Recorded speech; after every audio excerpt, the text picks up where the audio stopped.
Greetings in the name of the Most High Jah Rastafari. This is the girl Jen, Sister Jenny, Auntie Jenny, and if you want to get formalism, Miss Jennifer Frederick with another edition of We Talk the Thing Unfiltered. To all my peeps, I apologize for not having a show yesterday. I started to get prepared and I say I go and watch some TV just to chill a little bit. Sometimes you need a little chill time, loving yourself time. Yeah, so I'm here today. So let us start one time and thank you all as usual for the support. Yeah, so we have a program here. So let we start with the program the right way.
You must do a pledge.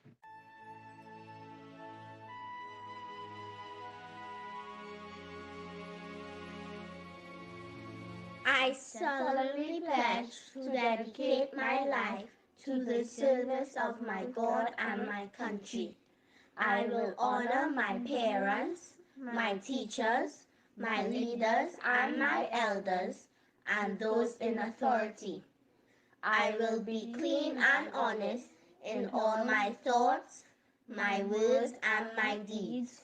I will strive in everything I do to work together with my fellow men of every creed and race for the greater happiness of all and the honor and glory of my country.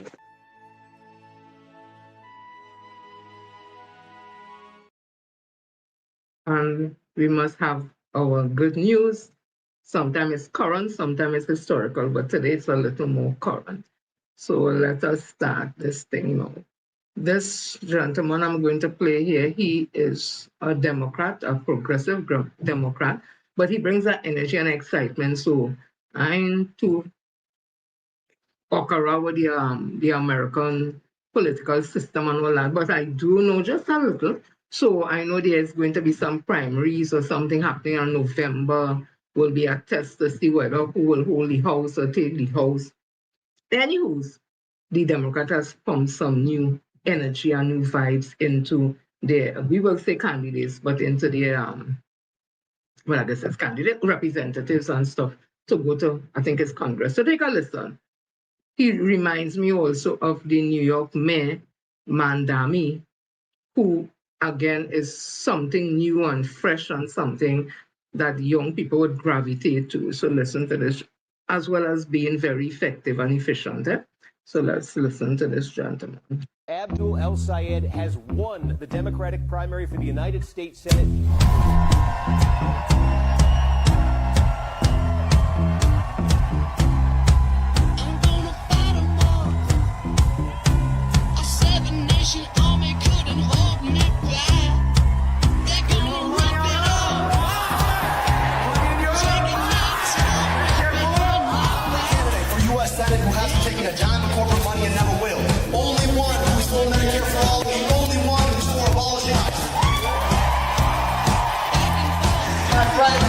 Showdown between the money and the many. And when they tell us that we cannot have guaranteed health care, we won't back down. And so to all of our supporters here tonight, watching on TV, tomorrow we begin to mend fences. So for one last time for this primary, money out of? Money in your? Medicare for? Let's go. shall win. Thank you so much.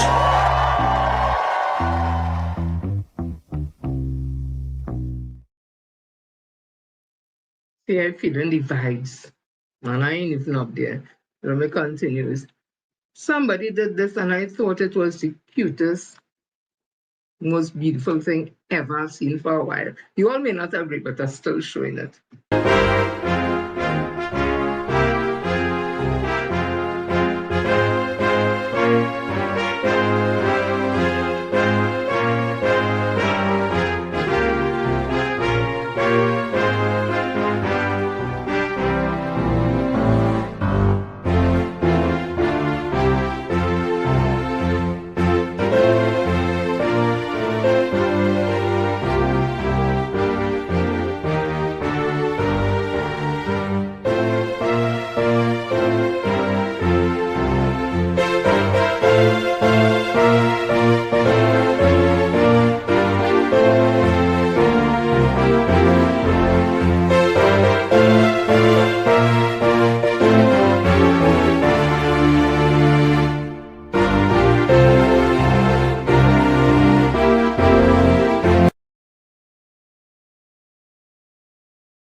Whoever did it, I think it was fantastic, showing all our presidents from inception to now, especially leading up to Independence Day on August the 31st. Also saw this coming out of the office of Member of Parliament for Port of Spain South, Keith Scotland, so let him tell you all what this is about. What color is this? Purple. And what color is this? Blue.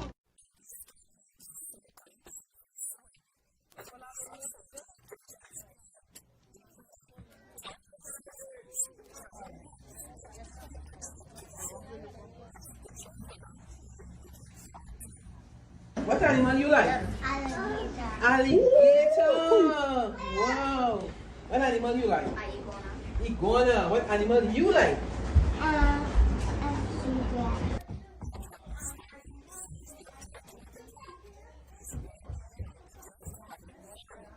For the entire week, I intend to have 180 children. We roll over. It's 4 days, and I wanted it to be 5 days, but organizing it took some doing. So it's 4 days, and we are going to have 180 children. It runs from 10 o'clock. It runs through the entire day, and parents can feel free to leave their children in a safe environment, which is Piccadilly office. And the camp is just to let the children have something meaningful to do with their time. I want to introduce them to IT. I want to introduce myself to IT also. I want them to learn about technology. I want them to learn about interacting with each other. I want them to be brave and to be able to speak up.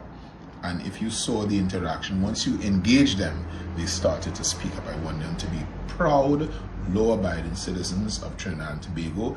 And if I groom them, if I assist in grooming them from this age, they will grow up to be meaningful contributors to the society. That's what this camp is all about. And we're going to have fun.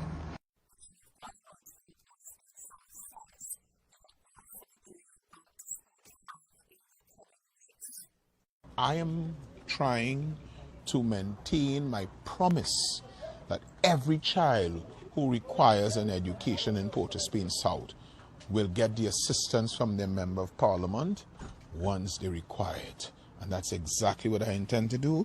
So I'm trying to do 1,000 book bags, 1,000 lunch kits, and 1,000 bowls, because nutrition is important. And I understand the plight of my constituents. Some of them single mothers, single fathers, homes with more than one child to go back to school, and things are expensive.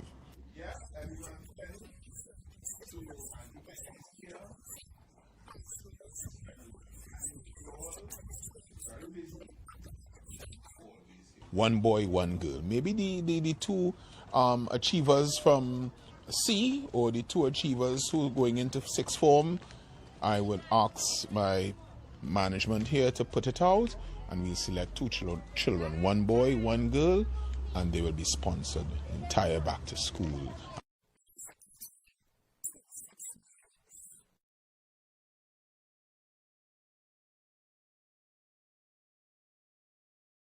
Right, congratulations there, Member of Parliament, Portispen South, Keith Scotland, SC, on your children camp.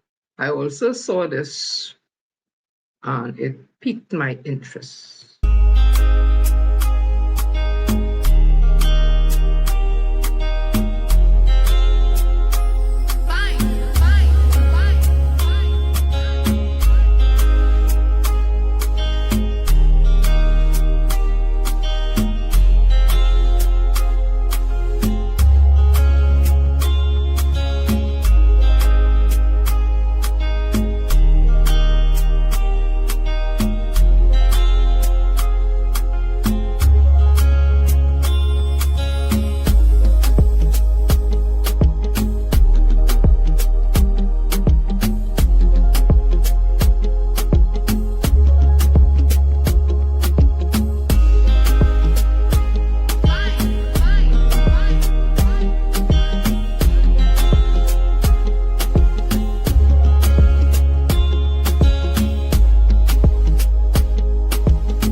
And what you saw there is this is Senator, yes, Miss Renuka Sakran Singh Suklal.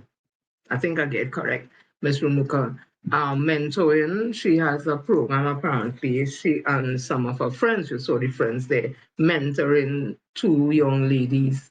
And you can see they're all having fun. So thank you, Miss Renuka, and all those who would have assisted. I saw MP Regis there. I saw Mrs. Sharon Rowley, and I may have missed some others, but thank you all so much and keep up the good work. I know you all did, you and MP Regis, Camille Robinson Regis, would have done the beautiful drive where the to get young ladies or men to graduation who may not have had the clothes or the gowns to wear. So beautiful initiative. Well done. I also saw this and it is cute. It's so cutie.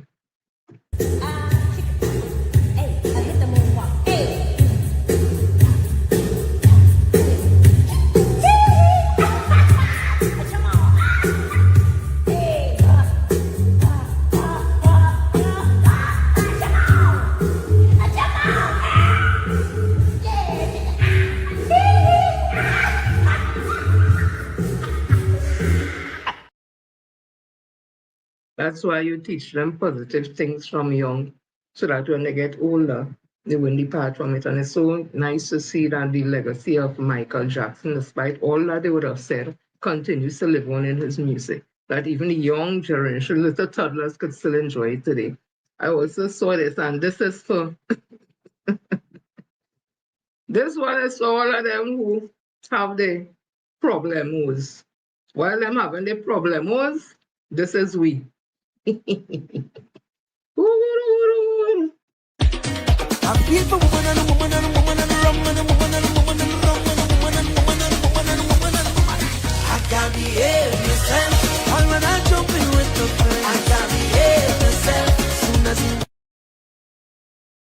Yes, so let's stay caught up in all your feelings. So let me continue. Protest is still going on in Guyana, and it has to do coming out of the Barima, yes, that's the boat that sank, and so many Ghanese children and parents, whole families would have died. So there's a dispute going on about who is responsible, who is not responsible, and I guess compensation and all things like that. So there was a protest. I don't know if it was yesterday, but while the Barajak, the UACS, the something president, acting president, I remember, Mr. Jagdeo, he was having a meeting in a place with some of the family members who lost their loved one on that ill-fated boat. And while that was going on, the opposition and persons who, I guess, because even in opposition, there are people who family would have been lost, even if they're opposition supporters, and they wanted to be a part of the meeting also. So this is what happened. Clearly outlined the police. The gates are pushed down from the Watuka guest house. The protesters are barging their way into the compound, led by opposition leader Azruddin Mohammed. This is the scene unfolding right now here in the Watuka guest house. They have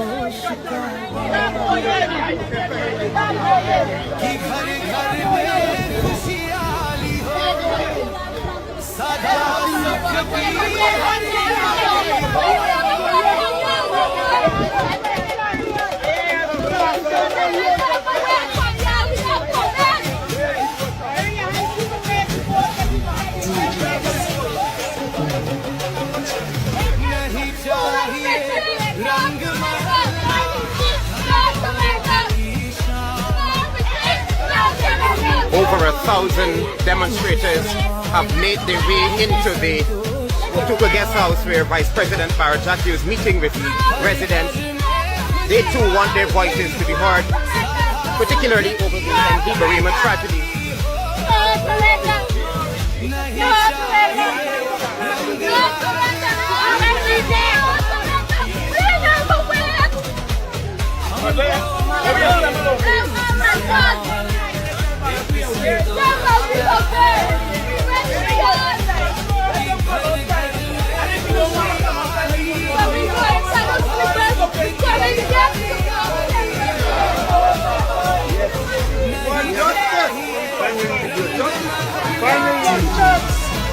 This is the scene unfolding at the Watuka guest house. If you're now joining this broadcast, the demonstrators have overpowered the police on standby. They have made their way into the Watuka guest house compound where the Vice President is meeting. They are demanding that they get to speak with the Vice President.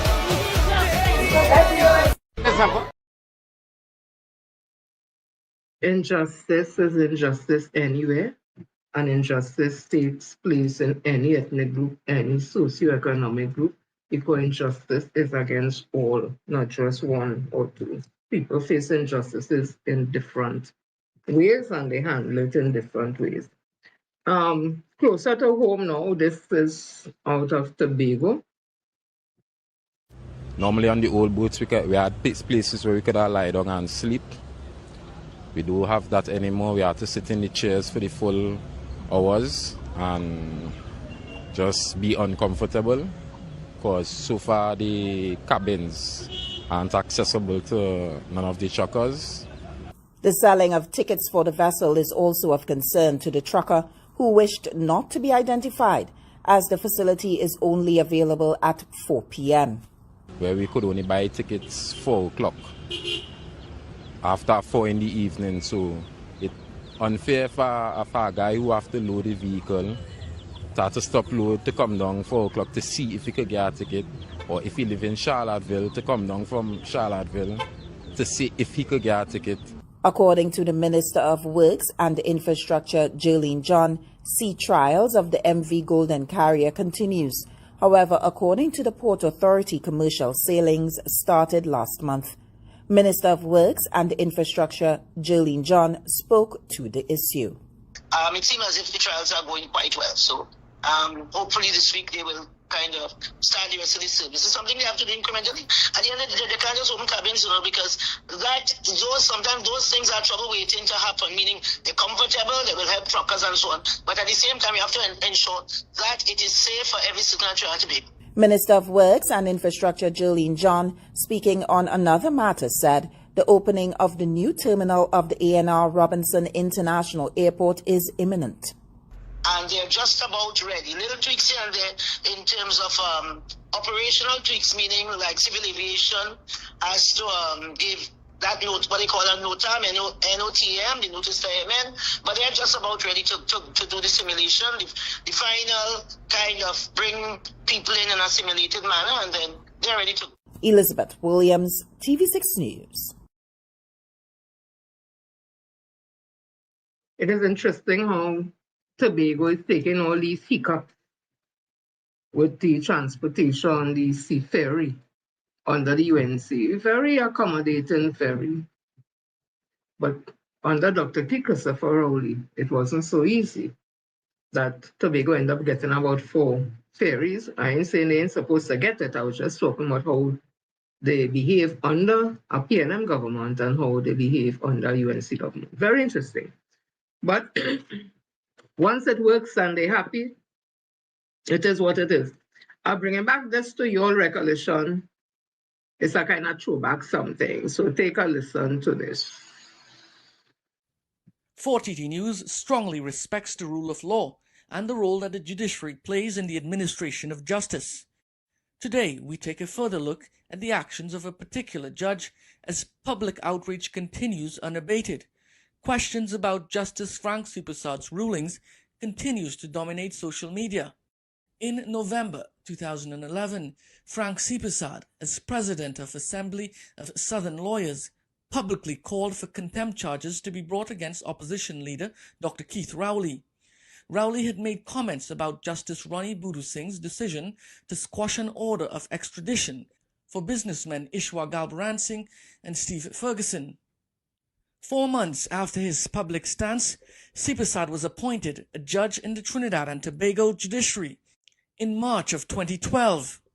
In September of 2014, former Attorney General Anand Ramlogan sued then opposition leader Dr. Keith Rowley for defamation in the Emailgate scandal, where Ramlogan allegedly plotted with former Prime Minister Kamala Persad Bissessa to appoint the DPP as a judge, among other illegal actions. 4TT cannot confirm if any judges were appointed using this method. The matter was originally listed to be heard by Judge Vashish Kukaram on December 2, 2014. But on October 28, 2014, Kukaram recused himself and gave no reason for doing so. A new judge was hearing the matter, Justice Frank Sipasad. Sipasad did not recuse himself, as he had been critical of Rowley's actions prior to becoming a judge. Bias or perceived bias played no role in Sipasad's judgment to hear the matter.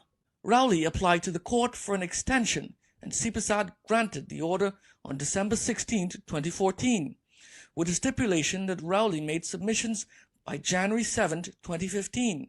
In an unusual move, the court notified Ramlogan directly instead of Ramlogan's legal representative. The court failed to notify Rowley's attorney. On January 14, 2015, Sipasad ruled in favor of Ramlogan in a default judgment against Rowley, as Rowley had failed to make submissions.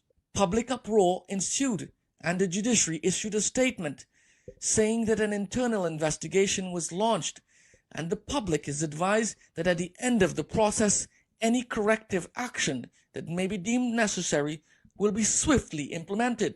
2 years later, and the public has not been informed of any swiftly implemented corrective action. On June 5, 2017, the President of the Republic of Trinidad and Tobago, Anthony Carmona, advised the public that he was appointing 2 judges to the High Court, a duty that the President administers under the Constitution. Senior counsel Anand Ramlogan, acting on behalf of his client, filed an application hours later seeking to block the appointments. That application was initially randomly assigned to Justice Margaret Mohammed, but like her husband did in 2014 in the Ramlogan versus Rowley matter, Justice Mohammed refused to hear the matter, and instead suggesting it be heard by Justice Frank Sipasad, the same judge that replaced her husband, Justice Vashish Kukaram, in 2014. Sipasad heard the matter immediately, and 2 hours later produced a 22-page judgment at 3 a.m. in favor of Ramlogan's client.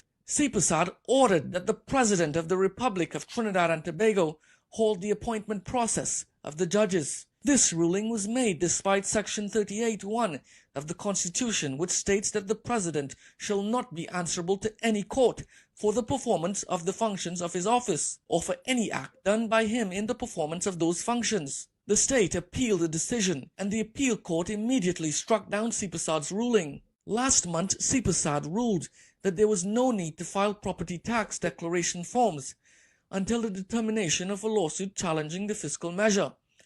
Ram Logan, again, is the attorney for the claimant in the matter. Ram Logan had filed another matter challenging the property tax. CPSAD again granted that injunction. The appeal court again struck down CPSAD's ruling. Nicholas Thompson, 4TT News. That's some history there for you. You all remember this?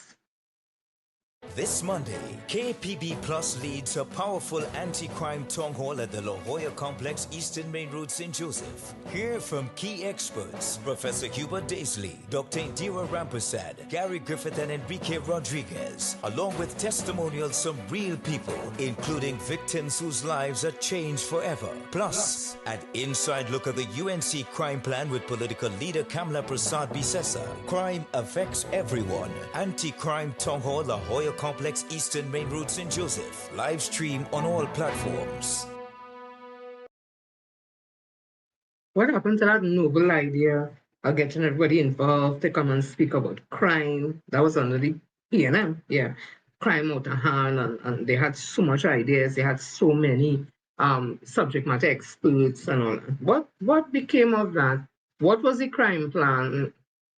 Was all that about just to implement SOE? I'm just asking. Well, not just one, several. I'm just asking. Listen to this also. While a Washington Post investigation says a U.S. military campaign has failed to reduce the flow of cocaine into the United States, Trinidad and Tobago's defense minister insists the operation has been a success for this country. Wayne Sturge says Operation Southern Spear gave the TT Coast Guard the breathing room needed to rebuild its naval capabilities and dramatically improve the interception of suspected vessels in local waters. More from Akash Samaru. Every time a suspected drug boat exploded at sea, it was presented as another blow against the drug trade. Another shipment kept from reaching the United States and the Caribbean, along with the violence and criminal networks that fuel it.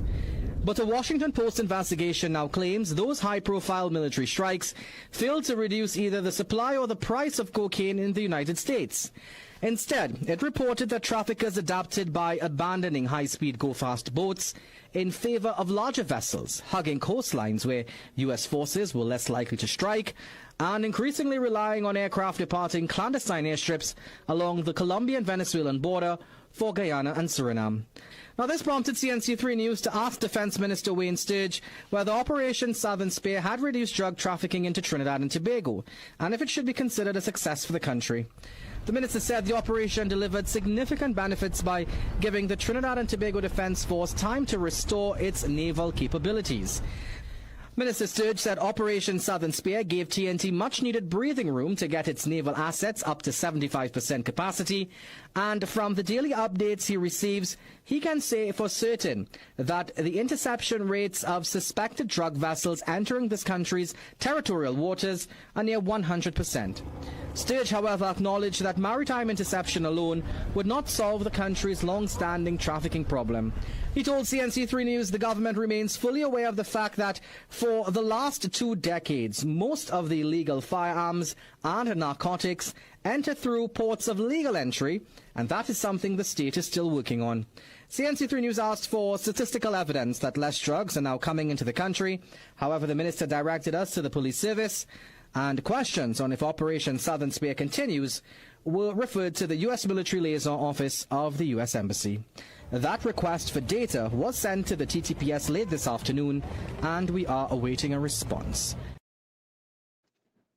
Yep, so we seem to be a very safer country, but will the SOE, as I say, based on what they say, the SOE, I've never known any country to use that as a crime plan, but I'm not a security expert. And now we are seeing Security for Communities, August the 4th, in the Daily Express. Prime Minister Kamala Persaud-Sessa has announced a boost in government's fight against crime with the establishment of 30 joint army police posts at major intersections and highways over the next 4 months. The new initiative is being rolled out ahead of the scheduled end of the state of emergency, which is supposed to end on September the 17th. Since United National Congress government took office in May 2025, 2 states of emergencies have been implemented. In a statement on Facebook yesterday, the Prime Minister said her government will establish 30 joint army police posts as part of an expanded national security strategy aimed at increasing the visibility of the protective services and reclaiming communities from criminal elements. Is this a watered down Zozo? I'm just asking. So people look out for increased patrols. We have a SOE, 2 SOEs extended on the SOEs, extensions on them, and now we having more joint police. Anywho's.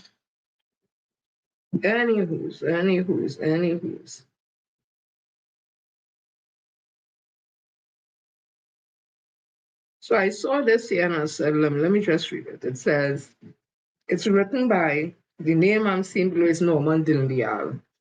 Excuse me. And he said, according to a recent assessment by the Drug Enforcement Administration viewed by the Washington Post, the deadly U.S. boat strikes under Operation Southern Spear have failed to affect the supply or price of cocaine in the United States. Pentagon official also told lawmakers in a closed-door briefing that the strikes had not reduced its purity. Let me translate that for you. After almost a year, over 820 million spent, 66 vessels targeted, and 218 mariner killed, the drugs are still coming. President Trump said it himself. This operation is about oil and getting to President Maduro. It was never about the crack and guns on the streets of Laventille, Silas, or Mova. And yet, our government signed on. They give their support. For what? Did the crime drop in TNT? No. Did the drugs stop coming through our waters? No. What did we get? We got Trinidad and Tobago's name attached to a U.S. military campaign that even U.S. officials admit isn't working. When you support an open operation, like that with no oversight and no Caribbean input, you become complicit. You were elected to serve TNT, not Washington. Who is accountable when this failed? The strategy gets a Trinidadian citizen killed at sea. The DA says traffickers are already adapting. They are using larger boats close to coastlines and more aircrafts. As one DA official told the Post, when you squeeze the balloon on one side, it always expands on the other side. This government had a choice. Put Trinidad and Tobago first or put America first. They chose America. This is not leadership. This is surrender. This is betrayal. It is and always has been a reckless foreign policy decision that compromises our sovereignty and puts citizens at risk. The American president has stated publicly that this operation is about oil and regime change in Venezuela. Yet our government has chosen to align Trinidad and Tobago with this operation. I am calling on the government to refocus national security resources on community crime and the Trinidad and Tobago Police Service, TTPS, border protection and intelligence rather than on foreign geopolitical conflicts. I will not be silenced on this issue. The Constitution, our sovereignty, and the lives of our people are too important. My duty was to this country in uniform. My duty is to this country now. The Constitution matters. Sovereignty matters. Your lives matters. If you are tired of a government putting America first and TNT last, follow this page, right? So that is Norman Dindial. So I guess he's asking people to follow his page. And I think he's He is a security expert and in communication and that kind of thing. He gave us a lot of information about the radar that was very informative. And at the setting of where the person who is supposed to take over or vying for the position of the American ambassador in Trinidad, I think her name is Jennifer Johnson something. The senator who was speaking before, he said with his whole mouth that Trinidad and Tobago, are paraphrasing what he said, right? But it meant Trinidad and Tobago helped America with removing Maduro from Venezuela. So I don't know. People, if all they tell me, yes. I don't know. All they tell me. Tell me where we going, what we doing. Tell me. I'm saying that Sean Sobers, I think it'll just give me a minute. Let me find the article. Where the damn article is.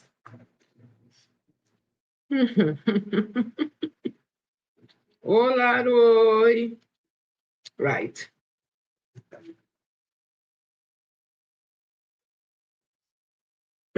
Cabinet ministers among those named by Integrity Commission. You know that politicians and stuff, those in public life have to submit their integrity forms to show how much money they have, how they make it, how much they have, property, how much car, how much this and that, so that they will know that you're not getting, in my opinion, that is to show. If you do it every year, because this year you show you have one car and your salary is this, you have this way, and by next year you have 3 cars, you have this and that, you'll have to explain to the Integrity Commission how you come about those things. So it's kind of keeping check on the politicians or public figures. So August the 4th, 2026, in the Trinidad Express, the names of a number of parliamentarians appeared on a notice from the Integrity Commission yesterday, noting that they had failed to file declaration of their income, assets, liabilities, and statements of registrable interest for the years 2024 to 25. The notice published in the Sunday Express lists a number of persons in public life across various state boards whom it said failed to file declaration in accordance with Section 11.6 excuse me, of the Integrity in Public Life Act between 2021 and 2025. I wonder if the persons who UNC put on all those boards, the bloggers and the supporters, all that, if they know that they have to file this form. Did they tell them that before? Well, I hope they knew. That section of the Act requires persons within 3 months of becoming a person in public life to complete and file with the Commission in the prescribed form declaration of their income, assets, and liabilities in excess of $10,000 in value. Where a person fails to do so without reasonable cause, it said the Commission shall publish such facts in the Gazette and at least one daily newspaper in circulation in Trinidad and Tobago. The Express counted more than 40 names under the Parliament of Trinidad and Tobago for both 2024 and 2025. They include Housing Minister David Lee, Minister of Rural Development Khadija Amin, Minister of Foreign Affairs Sean Sobers, Senator Dr. Kurt Mayhew, former Senator Jayanti Lakshmidiyal Ramdiyal, Opposition Chief Whip Marvin Gonzalez, San Fernando East Member Parliament Brian Mannings, and others. Gonzalez told the Express yesterday that he has submitted his declaration for 2024 and is in the process of providing further information. Lee said yesterday that his 2025 declaration requires filing and that he had requested an extension to file, which has been granted. He said he intended to file by the end of August. Lakshmidiyal Ramdiyal told the Express that she has filed up to 2023, attaching documents acknowledging receipts of these filings from the Commission in 2025. She said she was working on it. Port of Spain South MP Keith Scotland declined to comment when contacted yesterday, while Minister in the Ministry of Energy, Nestor Cesar, or Cesar, said he would offer a response at a later time. The Express also reached out to Mayhew and the Minister of People and Social Development, Vandana Mohit, who appears in the 2024 list, but neither responded. So we'll keep our eyes on that. Because that is part of your requirement when you hit public office, then it is part of your requirement, right? Do the right thing. No matter who you are, do the right thing. So I'm saying that there's some saving of, this was yesterday in the Guardian, San Fernando iced 2 million savings through garbage collection change. Anytime I hear change in the operational thing, that says people going home. That says friend and family contract. That is just me. I ain't saying that's what it is. So it says here, I wonder what Mayor Paris would say about that. Because that's down in his area. Is it that cut, that, and it's UNC cutting it, of course, will that cut have persons losing their jobs? Will that cut affect the proper and efficiency of picking up garbage in San Fernando? I would like to get a response from the mayor. I ain't reading this thing. Right? So they say they're going to, the eye in it, the eyes on it to save. I hope you don't hear and set up back and I'll break out nowhere that San Fernando is saying that now the garbage is not being picked up and only some places and the truck didn't come. And then we hear it's only 2 trucks instead of 3 and 4. We are wait, because nothing with this UNC, in my opinion, goes without a hiccup. They're like a kind of bad omen kind of thing like that. So I'm feeling that the CSO, haven't heard from them in a while, but we're hearing from them now. Oh, not this. Not this, not this, not this. The CSO is saying, address the thing right. The CSO is saying that, so if we were doubting that people lost their jobs, if it was the saying that, you know what, it's PNM people trying to make confusion with this number, they're always talking about how much people get fired and all them kind of thing. Well, the CSO has come out and would have give some information. I'm trying to get it here now open. Let me see if I could check it again. Come on, man. Right.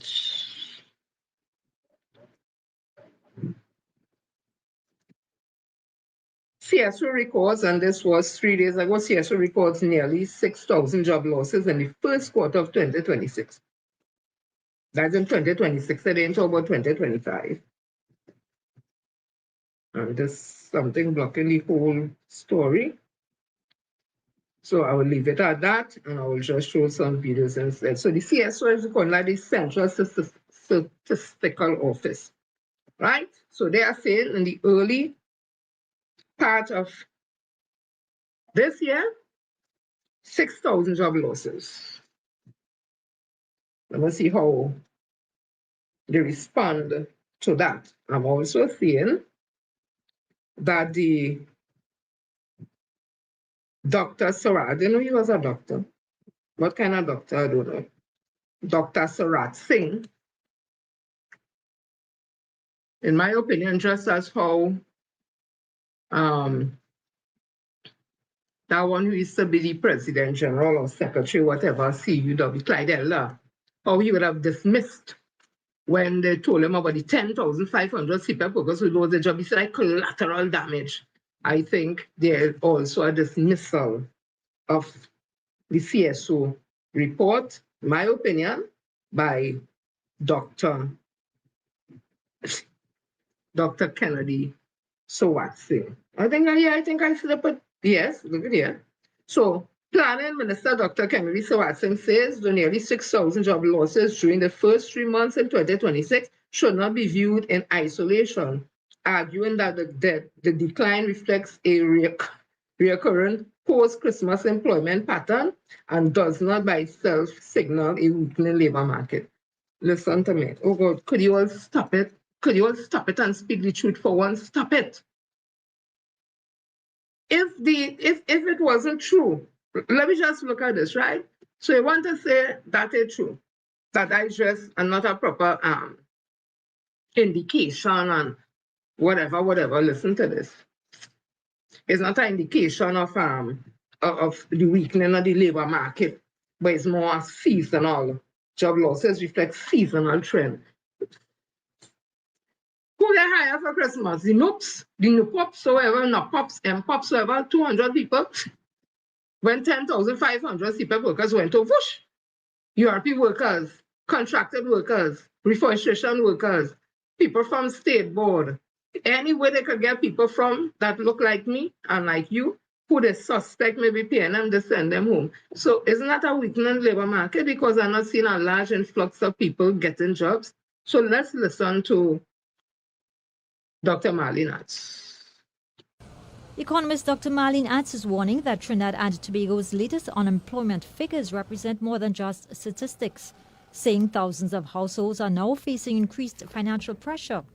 Atz says the impact of about 6,000 job losses recorded between January and March this year, according to data from the Central Statistical Office, extends far beyond those who became unemployed.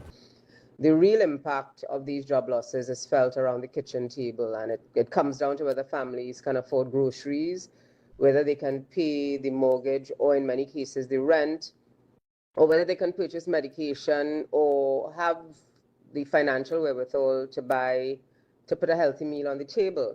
Atz notes the latest job losses come on top of an estimated 5,000 workers affected by the closure of several government programs last year, adding to pressure on livelihoods. She also points to the closure of Nutrien, uncertainty surrounding Methanex operations, and recent announcements involving private sector companies as signs of broader economic challenges. We have to look at them together and see them as some signs of the economic health of Trinidad and Tobago and a reflection of some of the broader economic challenges facing the country. Meanwhile, economist Dr. Ronald Ramkissoon says while the latest labor force report contains some positive indicators, including an increase in labor force participation, the figures should be interpreted carefully. We don't take one quarter or one data and make a lot out of it because, of course, the data as the year progresses and as we get more recent data can change, either increasing the unemployment rate or decreasing that rate. He also cautions against assuming that growth in the energy sector will automatically generate jobs. If the emphasis and the hope is pinned on the energy sector, we must be aware that the energy sector is not a high employment area. It is capital intensive, which means it is more capital and less employment. Ramkissoon advises that policymakers should focus on sustained employment growth across the wider economy. Geisha Kaulesa Alonso, CNC3 News.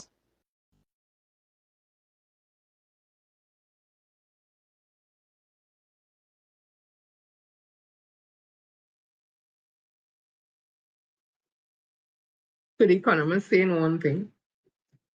Ramkissoon was a little more cautious, but he's basically saying what Dr. Marlene is saying. And we have stakeholders, trade unions and others, they are saying trade unions and economists are sounding the alarm over Trinidad and Tobago's employment outlook. Just a minute. After official data showed nearly 6,000 jobs disappeared in the first 3 months of 2026, warning that the impact stretches far beyond the labor market into households, businesses, and the wider community.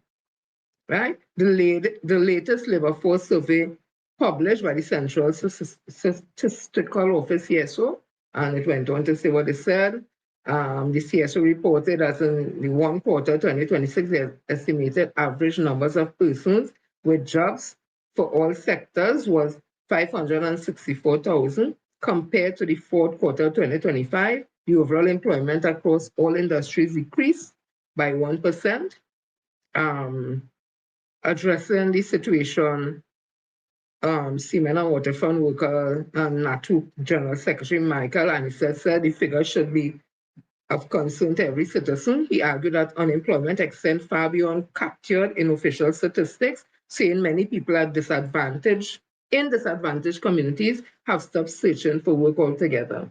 He said, while I hear that what the CSO is saying, I would have to take their figures from where we sit at the table, where we sit at the trade union movement. When we go into several communities, we wonder whether those persons are in the system to be checked, because there are people who don't even apply for work, who stay on the block every day and who are linemen because there's nothing for them to do.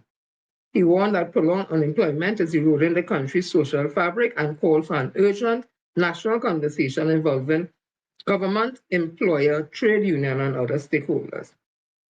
I'll leave it that there. So, Dr. Sawat Singh, you seem to think that this is just a seasonal something and that there's work apparently. So I want to know why it had so much people lining up to see if they could become municipal police. Traffic backed up along Togo Drive and surrounding streets as hundreds of applicants made their way to the Municipal Police Academy in Marabella for the police services document vetting and verification exercise.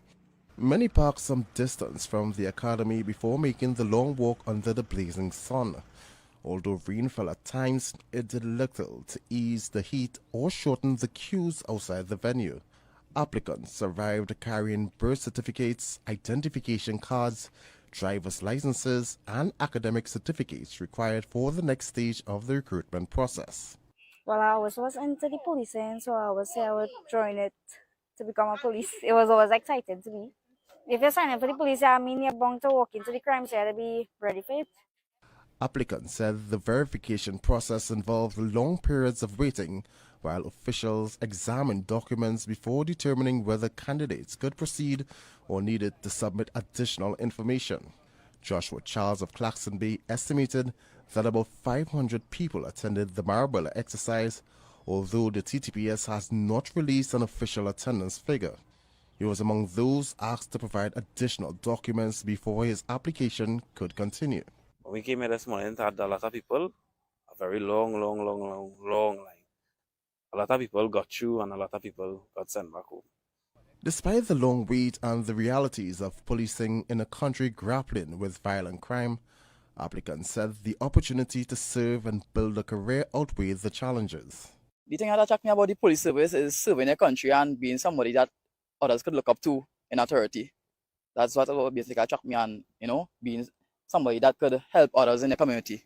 Crime happens every day, but me personally, I feel that it's not something I would have a problem with, because as I say, I want to serve my community and help my country. For many applicants, today's exercise was more than a document check. It was the first step towards a career they hope will allow them to serve their communities despite the challenges that comes with policing in Trinidad and Tobago. Kevon Feldman, CNC3 News.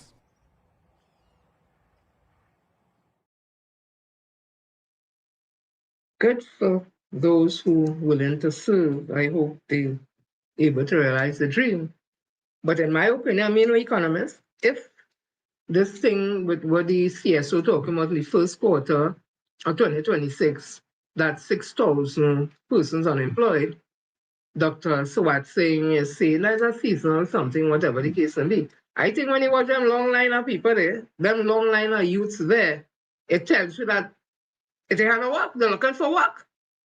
When last you see so much people, and it's not the municipal police there, when last you ever see so much people line up, young people, women, Indian women, Indian men, I seen them, which is a good thing, they're taking part in. But when last you ever see that happening, that so much lining up to going to municipal police? I ain't saying nothing wrong with municipal police, understand the context, right? I'm just saying it shows that something ain't too right. Yeah. On top of that, we have the Honorable we are the We had the Honorable Homeland Security Minister Roger Alexander saying that the government will reintroduce a program requiring convicted prisoners sentenced to hard labor to participate in public cleanup exercises as part as part of its crime prevention strategy. People forgive me.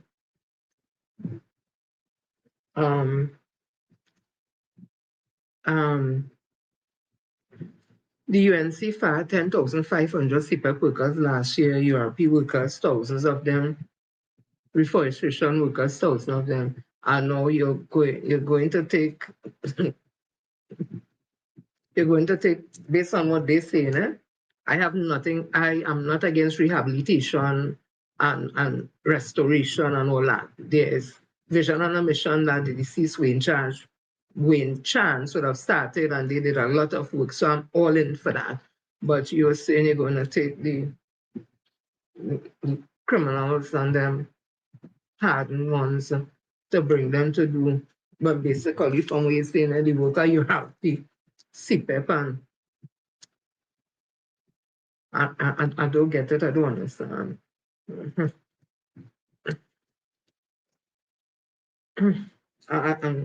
don't know.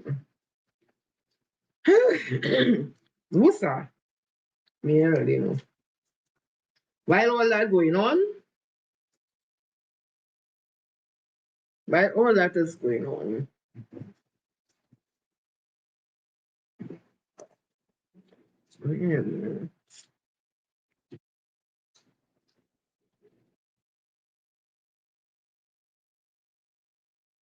this was one day ago, CNC3.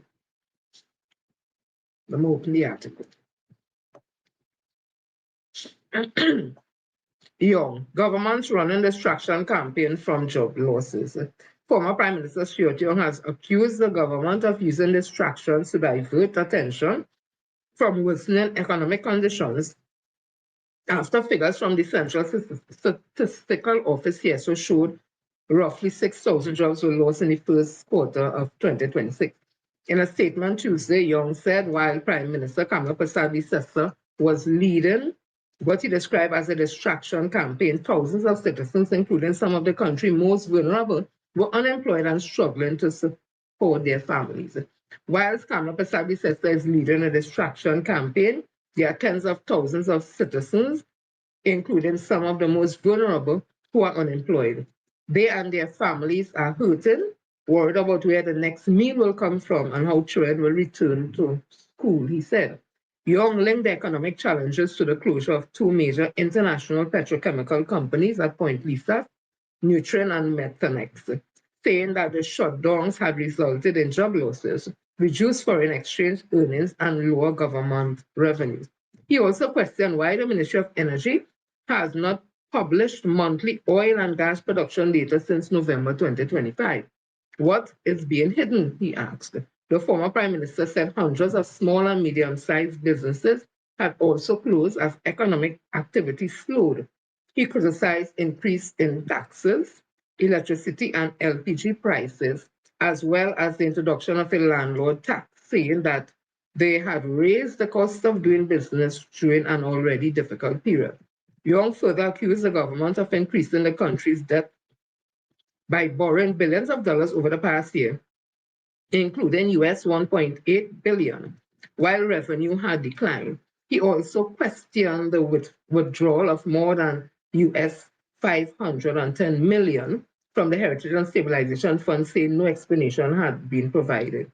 Turning to national security, Young criticized the continued state of emergency, claiming that there were serious concerns over the use of the preventative detention orders, PDOs.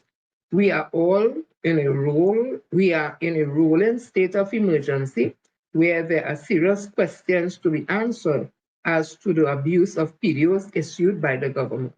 Our constitutional rights are being suspended. Voices of dissent are threatened and some even silenced by incarceration using PDOs, he said.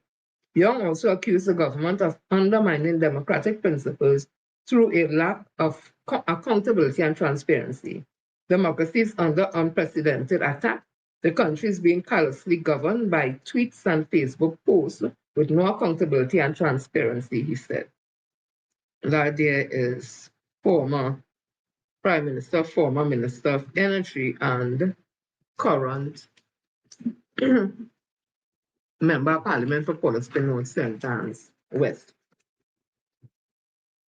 While all that happening, all I remember Miss Felicia, she feeling it, she liking, she said, what she...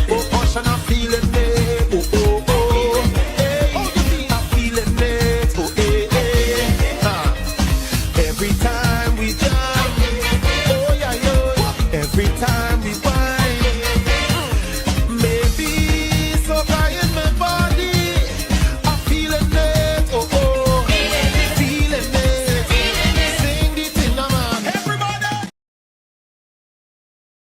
All right, while public officers feeling it, they still to get the 10%, they still to get a understanding of what is this non-cash payment where nobody agreed to. While we feeling it, it is alleged she man on a board, she on a board, she's the president of PSA getting money there, she get promotion in WASA, she's a permanent worker now, so she feeling nice while public officers feeling it. Oh, today somebody say, oh, I was telling public officers take the 4%. And best did they really take the 4% in truth? And because we were promised 10% and we're still fighting to get the 10%. So, and best did they take the 4%?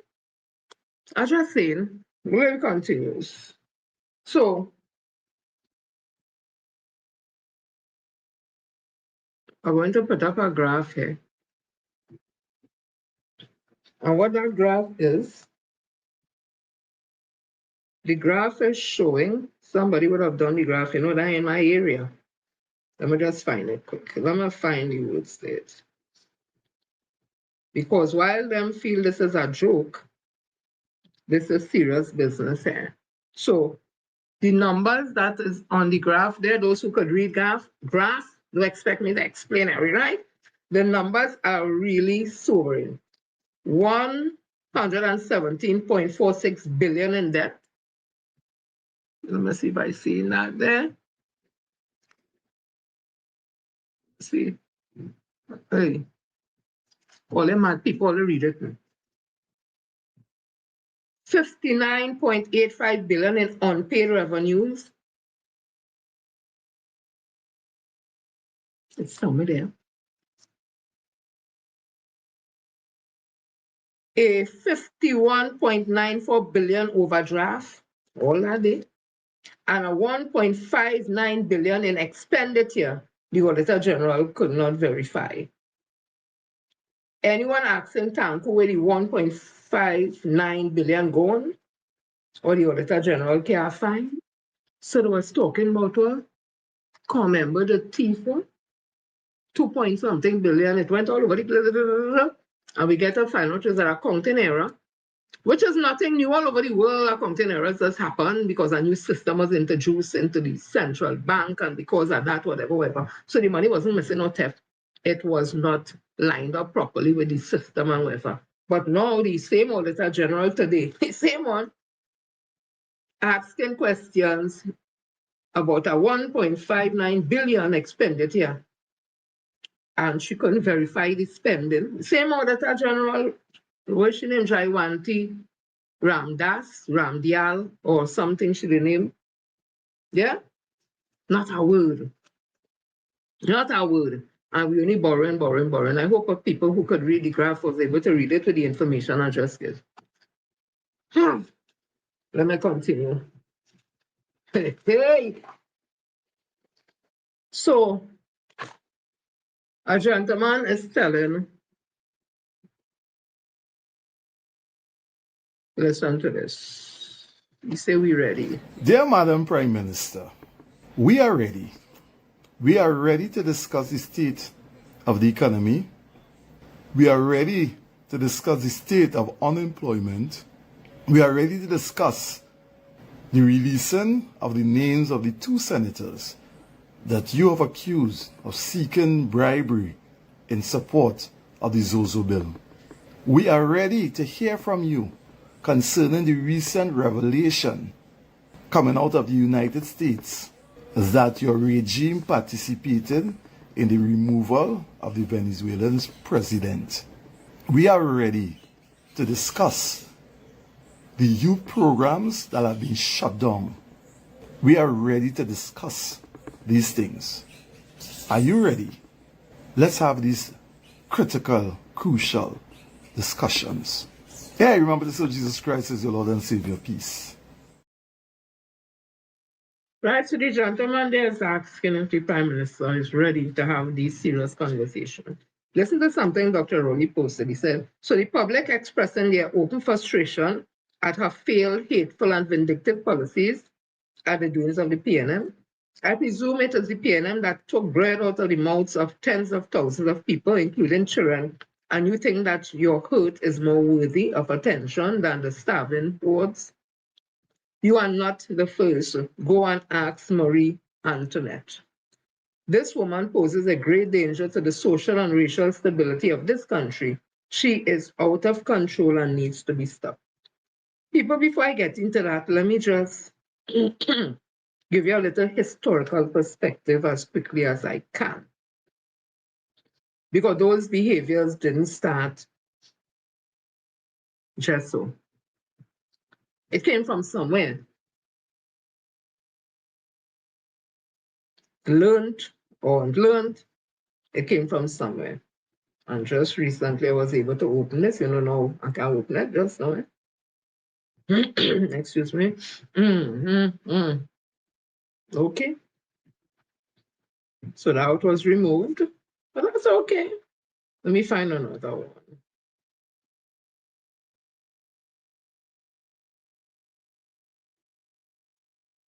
Fired for racist ranch.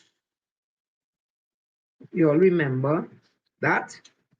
The member of the Shogunas Development Authority, CDA, Jai Shima Leladar Singh, has been fired for posting racial statements on Facebook. And this was 2015. Leladar Singh, who is also a senior United National Congress activist and former marketing manager at the Agricultural Development Bank, ADB, on April 12, 2014, referred to Anthony S. McLeod as a stinking Nigger on Facebook. Messages sent via Facebook to McLeod yesterday for a comment were unsuccessful. Speaking briefly with the Express yesterday afternoon, Minister of Planning and Sustainable Development, Dr. Botawari, under whose portfolio the CDA falls, said the posting by Ladar Singh has been under investigation and following its completion, he will be asked to resign. How long the issue is going to be investigated and why, in the interim, Ladar Singh was still a member of the CDA board, Tiwari declined to comment and instead referred all his comments to the news release announcing his firing. Efforts to contact Jai Shima, that is first name. You see that surname with all the alphabet on the table. Efforts to contact Jai Shima were unsuccessful. Following the resignation, Jai Shima Facebook page was on the receiving end of individuals expressing disgust over his statement. Posts left on his page have ridiculed his statement. The last activity on his page was on Monday, where he posted pictures of Energy Minister Kevin Ramnarine. Checks by the Express reveal that Jai Shima derogatory remarks on Facebook, are not just last April. He had several other UNC bloggers. He and several other UNC bloggers have also launched a series of race attacks against Facebook users who oppose the government. Several of the posts have also attacked journalists and opposition members. In one post dated September 15, 2013, Jai Shima posted in a closed UNC group, each member should target at least 5 individuals and inbox them in First one of going to City Hall to protest for answers. My pick will be for the NIGGARS. They're pushy enough and gullible. Let me read over that now. In one post dated September the 15th, 2013, Leladhar Singh posted in a closed UNC group. Each member should target at least 5 individuals and inbox them in persuasion of going to City Hall in protest for answers. My pick will be for the NIGGERS. They're pushy enough and gullible. It will not take much to sway them. It would also enhance the look of the PPG, having the African members protesting. But I also need to ask Alan, how did you persuade the impeccable Kazim Hussain?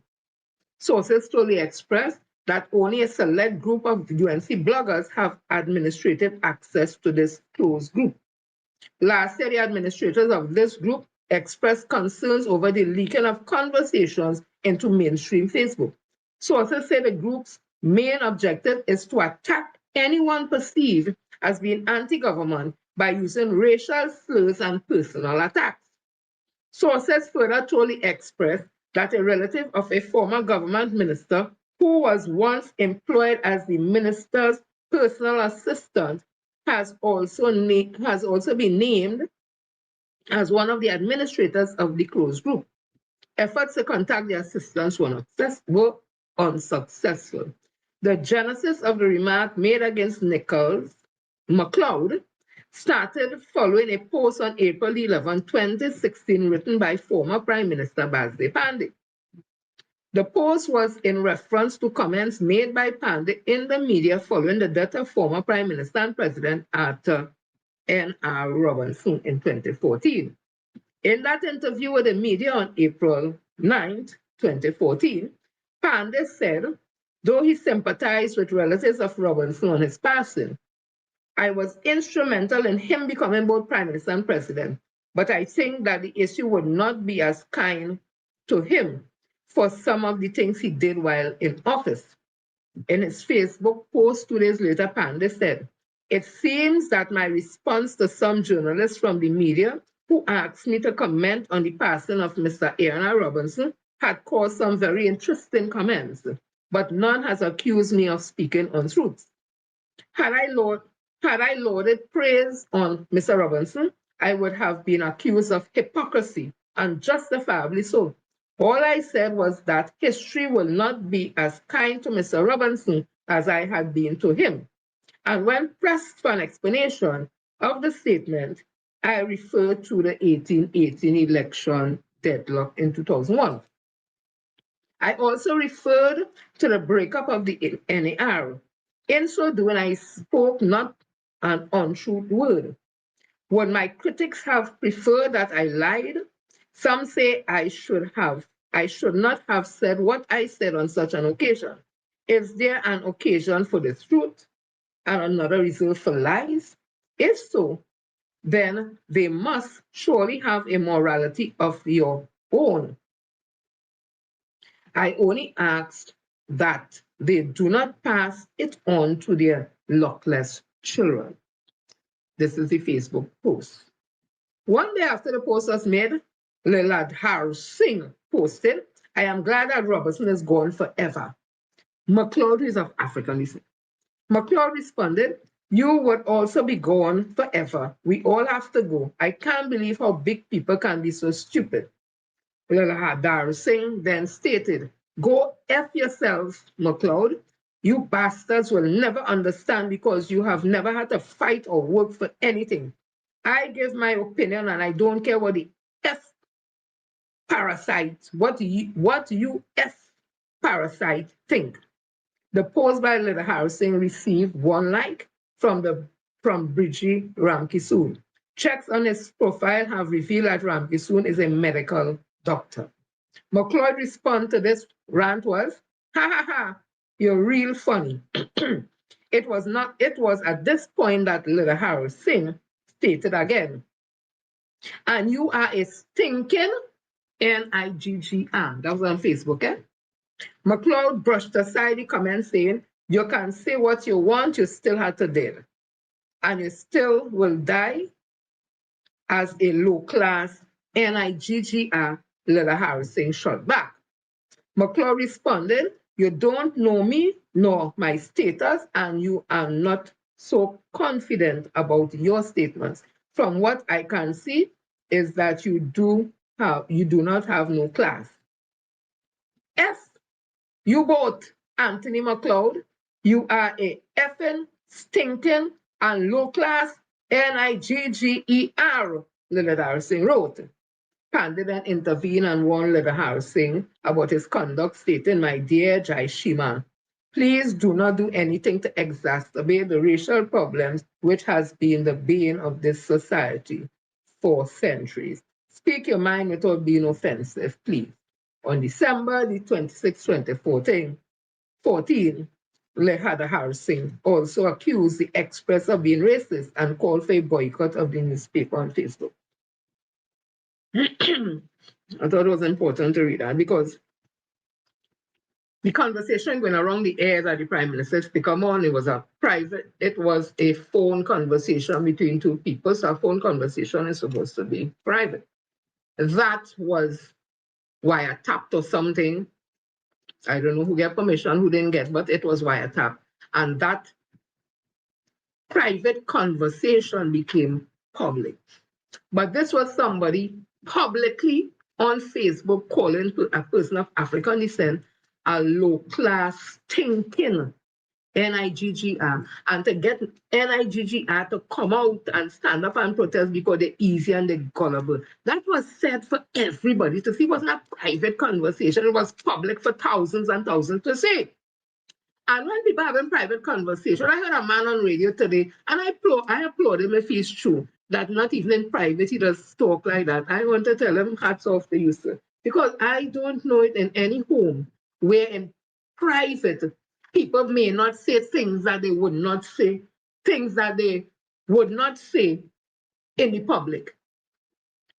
If any home could tell me, anybody could tell me in the private moment they're vexed with something and work, however, they don't cuss with the backside in the house and talk all kind of talk, I say good for you. But again, that was a private conversation that Sabga was having with Genevieve Hadid. Private. It wasn't in the public, but it sit amongst people.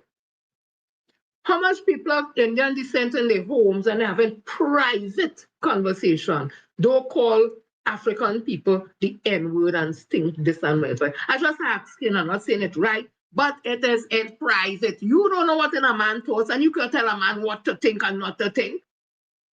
And if what in the thoughts they say it in the house amongst their family, friends, whoever, in them circle, they say it in the public. You will blame the person for that too? I don't get it. I really don't get it. Again, I'm not saying that people should think like that, but you can't tell people how to think if they feel a particular way. But the point I want to make, Star Sabga and Genevieve Hadid were having a private conversation, so they thought.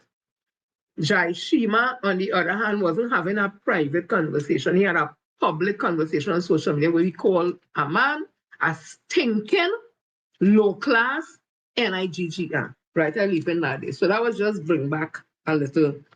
And as I say, I will go further back another day with racism in Trinidad and Tobago. You all remember when Satmaran, DC Satmaran said that all them that's doing Tobago, the man on them is thief cell phone, I think, and do crab race and rape white woman and all that. It was African people he was talking about. And he know outrage, he said it in public, he didn't say it. He said it in public when he said that African people trainers be playing pan in the night while Indian people, children studying, that why they do so good. He said it in private, he said it in public. And when the Honorable Prime Minister told Ms. Camille Robinson-Regis, you have your slave master name. While I have a proud Indian ancestral name, she didn't say it in private, she said it in public. When she called Dr. Oreo and Blankman, she called people Warren. When the woman in the road bowling, I hate him. I hate him. That wasn't private. That was in the public. Anyway, so we seem to have selective memories when it comes to talking about race and race relations in this country. And I've always been one saying, I am ready to be a part of the conversation to treat with race relations in this country. We need it. I've also said I'm a proud African Rasta woman, and I'm not vexed with no Indian woman or man being proud to be of Indian descent, or a Chinese man, or a Syrian man, a Lebanese man or woman, or Caucasian. We all could be proud of our ancestry, our ethnic group, and want the best for them, and still be able to appreciate and be friends and stand side by side with any other race for the development of this country. I firmly believe that because it's about self-love. So I don't have no horrors with a person of Indian descent announcing that they're proud to be Indian and they're proud of the race and all that kind. I don't have a problem with that. A Chinese or I don't have a problem with that. My problem does come with when the narrative always come that African children ain't doing well and Indian children doing so well and we must follow pattern of the Indian community or the Syrian community. I reject that because you know why? It seems to me that people in this country, they love to speak about the successes, especially people of African descent and leaders too, some leaders. They like to speak about the successes of the Indian community, the Syrian community, and all other communities. Nothing wrong with that, they have done well. But they only just focus on the failures of the African community. Why don't you all also speak about the successes in the African community? Because there are failures in the Indian community, Syrian community, Chinese community. There are failures there because they're not perfect, but nobody focuses on that. But every time you speak about the African community, you never speak about the successes. Langston Roach and so many others who have businesses in this country, the doctors, the lawyers, the teachers.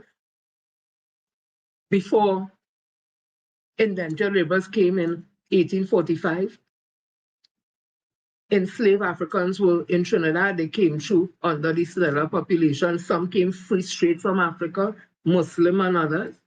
They were the first built because this Trinidad was left in bushes and all that with the Spanish here. They wasn't into the hard work, but they wanted to get into the sugar trade because sugar making money and you know that kind of thing.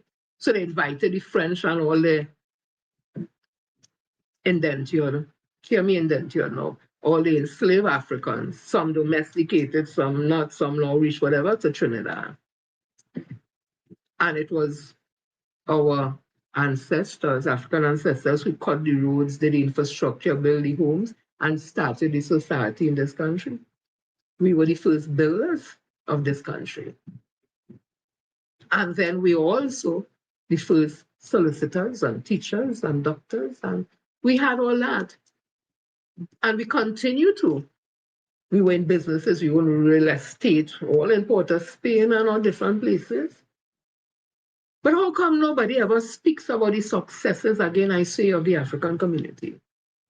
But they only focus on the failures, but always focusing on the successes of the Indian community and the Syrian community to tell us we must be like them. Each ethnic group have their own way of doing things and their strength within your own group that you could follow. You don't have to follow nobody else.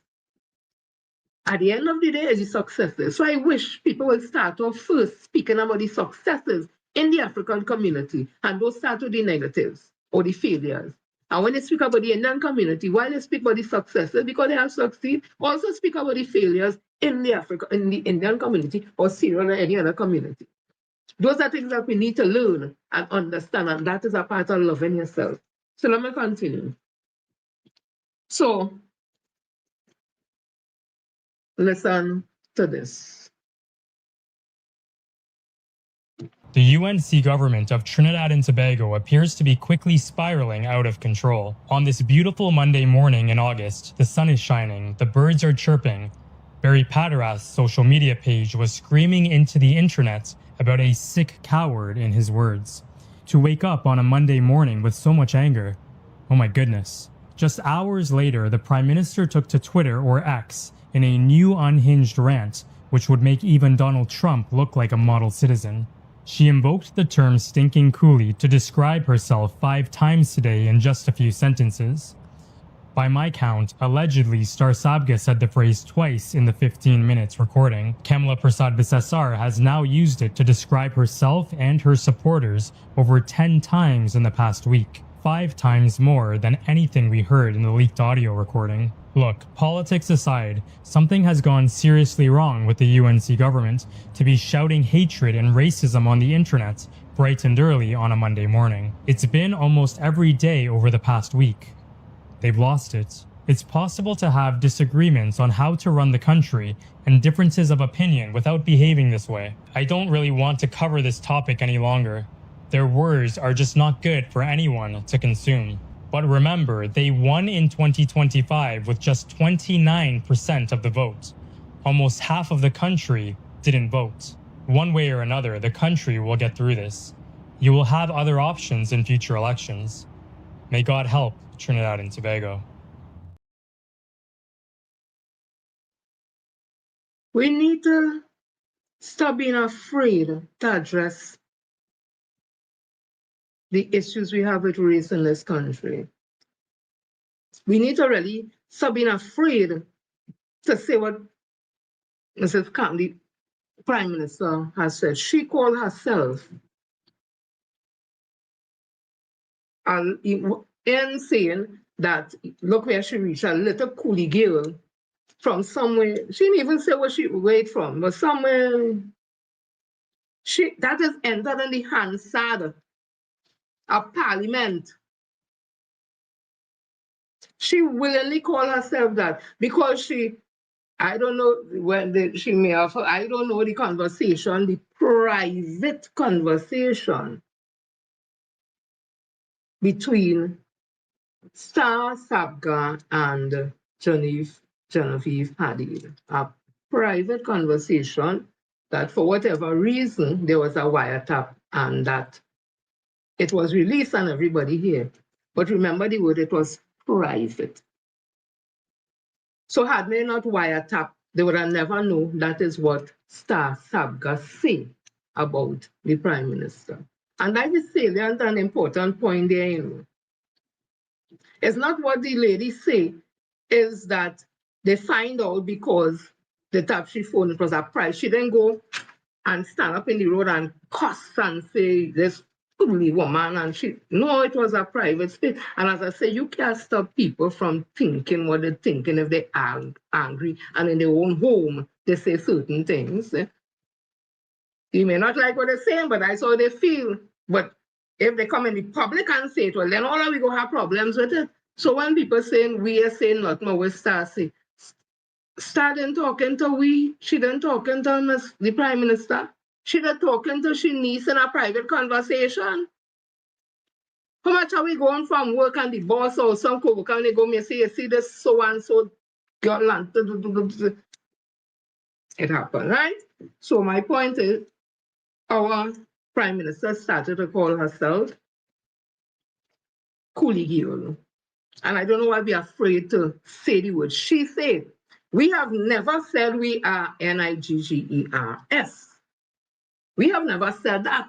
So nobody can come and say, well, we is that, because we never say that in no public, no way. She keep referring to herself as a coolie, so it seems she's comfortable with using the term coolie. So I ain't going to carry no shame for it because I seen it. That's what she said. And then she doubled down on X and talk about coolie girl again. So she can't be embarrassed about it, and she can't be embarrassed if people call her that or feel ashamed or is derogatory. She calling she herself that. She's the Prime Minister of Trinidad and Tobago, where she had to meet with international people. She has go on America and met with the administrators here and all that, and calling herself a coolie girl. Imagine the people from India who came here to launch the book and all them back and all them here. People who stand and speak to dignitaries and all that, and here a Prime Minister who stand and talking about coolie. I wonder how they felt. I wonder if they felt it was a conversation beneath them. I don't know. I'm just asking. Anyways, so Listen to this. Could somebody tag Kamala or tag Madam PM and tell she we don't care about she ethnicity? We don't. What we care about is the job that we paying her to do. We not getting value for money. We not. She has done absolutely nothing in the best interests of Trinidad and Tobago. Nothing. We tired. It have no more space for volunteered victims. It closed, it full, it done. Start to do we work now. Start. We don't care. We don't care. Racism can no longer be used by you and your government. We seeing what all they doing. And yes, all is a danger to our diverse culture. Olia is a threat to Trinbago culture. Why? Because Trinbago culture is not complete if any one demographic is missing. If any one ethnic group is missing, Trinidad and Tobago culture is incomplete. But you see, we're not trying to trespass those boundaries because every culture has it, or not every culture, but every ethnicity has its rightful place. Yeah? And those ethnicities come together with their backgrounds and their beliefs is what form Trinbago culture. So don't play foolish. I hate how all they're trying to rewrite history. I hate it. And the same way all they're trying to rewrite it, remember, we will remember. We know history. Some of us went to school. Yeah. Not everybody's shepherd. Because all they're taking the population intelligence for granted. All they're thinking everybody's shepherd. Some of us went to school. So, get all your shit together and start to work or make space for somebody who willing to do the work. Because the incompetence is one thing, but the blatant disrespect when it comes to the affairs of Trinidad and Tobago by this government, it is not accepted. It is not accepted. Get serious. All right. Listen to this young guy. If somebody asked me to describe how the people of Trinidad and Tobago is treated by the people running Trinidad and Tobago, I would describe it as a rum-tusty bimbo, how she gets treated by a pimp. Alright? Because you could slap it, you could disrespect it, you could degrade it, you could kick it, spit on it and abuse it. At the end of the day, so long as you're presented with a bottle of punching, you gotta drop to your knees, stick your tongue out and say, I like how you this treat man. Give it to me. People are saying things in their own way. Listen to what is happening to a constituent of Toko Sandy Grande. While all that is going on, listen to this.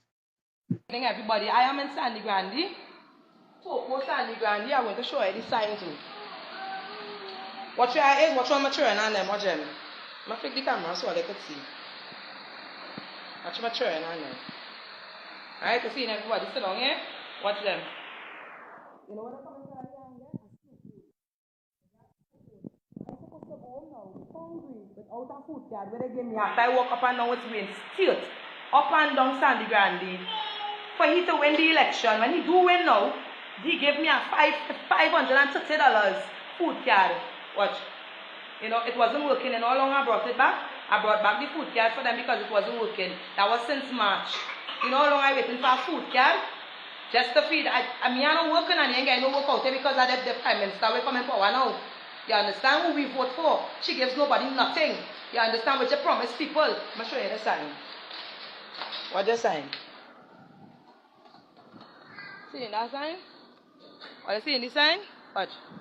Watch your eyes. In front, which is unfair. Open the door, please. This is where I is. Waiting to get something for my children and them. Unfair. And you know what, when they come in power, you know what they like to tell all you? Vote for we, and we going to make all they get through with everything. And watch, I did vote. Oh, she look. You finished with me in there, ma'am? She finished with me? I want to know now because I find this is unfair. All ain't getting nobody nothing. The only time that I see all here is when all they come in to ask people for their vote. And have people walking up and down in the hot sun like if people hungry. Then after that they come here to beg all for something. I am going to put this and I want everybody. What are they offering? See them? The woman, I want them to see the woman too. They're telling me I'm not going to be able to get nothing today for my turn and them. All I see them? She working for the manager. They're saying that I wouldn't be able to get nothing. You guys are food here today, man? You're not going to choose nothing else? You just come to sign up for nothing because you know what they want to tell her? She said she want to tell her, the manager said to take down your information. That is all they're doing. So why did they tell me that when they wanted me to vote? They didn't want to that, they wanted to be in power. Don't excuse me. You can call the police for me right now, ma'am. I want my card. I don't care, I want my card. Look at them, what? But I done in the office, one call the police and see if they could. I am videotaping everybody going on live today. Everybody, ma'am. You can't tell me. When you say that because you don't get fixed already, you know. You don't get fixed already, you know. You don't nice already. You see where you sit down working. You see where part you're working. And you see where your position. Do not tell me nothing. Because you're in a better position than me. So do not speak to me. Don't have nothing to tell me. Because when you leave from here, your children are very good seeing about. You understand how I call it? They eat snow cone during the day. And the only thing all you have to offer people is snow cone. So you don't tell me nothing for a big stinking rasta woman. Right? Me I come here to beg. I come here to get something for my children. By my MP. This is the office. We're talking about like if you come to beg somebody, go and call the police. What's wrong with you? People are hungry or something, or they're too wicked, or they don't like people to vote and now they ain't getting nobody nothing. I go and put it up. Come on open this door. That's all I like to do, only beg people for vote, and then all I do is nothing for nobody. I taping everything, send them for me. Frick, wicked and bad. That's all I like to do, promises, promises, promises with a dirty self. And you see you, Mr. Wainscott, you see you, Mr. Wainscott, with your dirty self, and you're coming up in Matat and playing mad. You go ahead now. You go ahead now. You go ahead. So far you go reach. You go ahead now.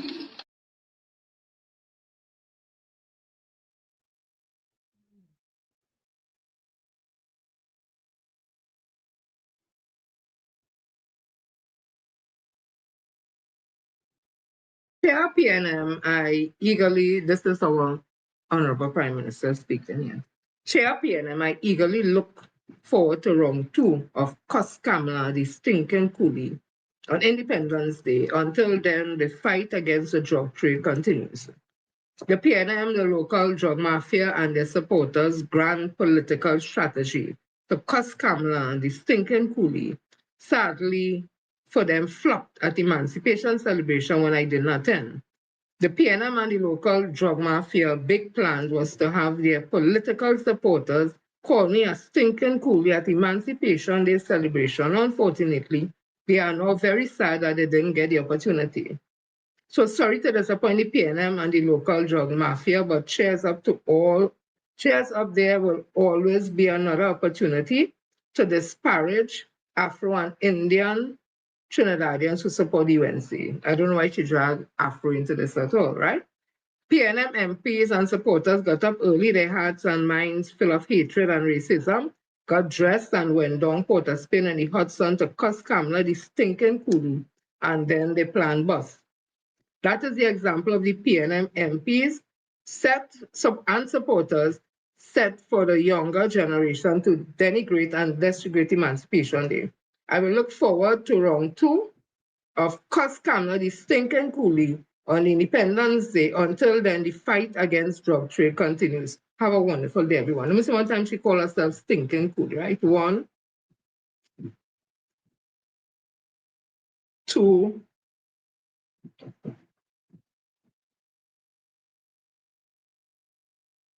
3, 4, 5. The Honorable Prime Minister Trinidad and Tobago on 5 occasions on a short post referenced herself as a stinking coolie. let me continue.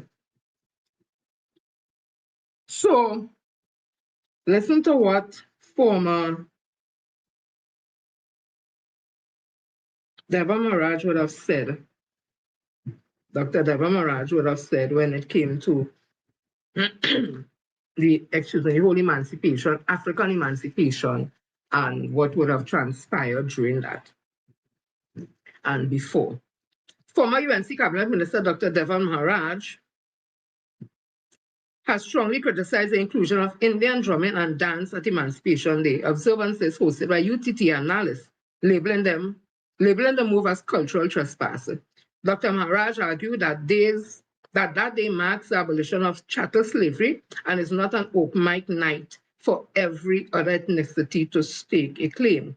He criticized Dr. Selwyn R. Kodjo and David Mohammed for developing a convenient case of cultural amnesia that the moment political office required them to genuflect before the Indian-based party that appointed them. Highlighting the double standard, Dr. Maharaj noted the Indian community would show justified fury if African performances were imposed on Diwali or Indian Arrival Day, rejecting lectures on unity or inclusion that dilute historical observances. Addressing the booing of the UNC officials, excuse me, at Emancipation event, he described the reaction as a public reading of the temperature. He asserted it reflects a conviction amongst Afro-Trinidadians that the party governance has deepened racial estrangement rather than healed it. He further criticized the UNC's chairman's response for displaying alienation and confusing genuine national unity with the crude political management of ethnicity. Dr. Maharaj demanded a reciprocal respect. Celebrate emancipation as emancipation, he stated, calling anything less the soft erasure of one's history for the political comfort of another. He warned the boos were a warning shot and dismisses them as partisan spite is deliberately dishonest.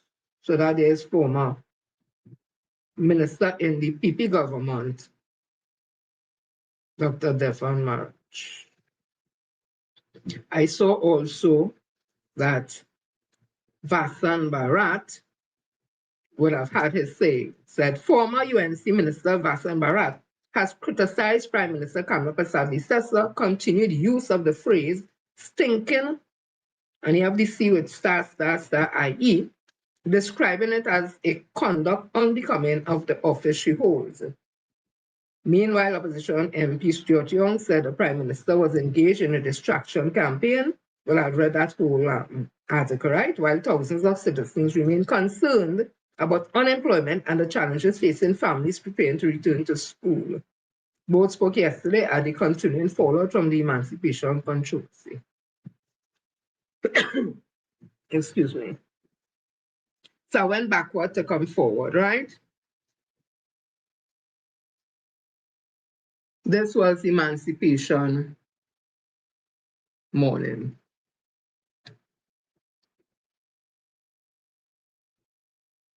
We will remember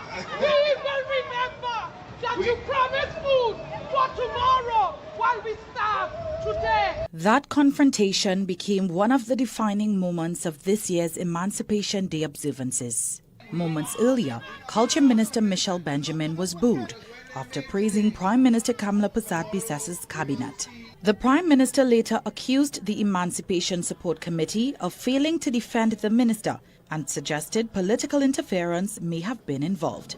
The Emancipation Support Committee says those claims are without basis. The Emancipation Support Committee is a non-partisan, apolitical organization.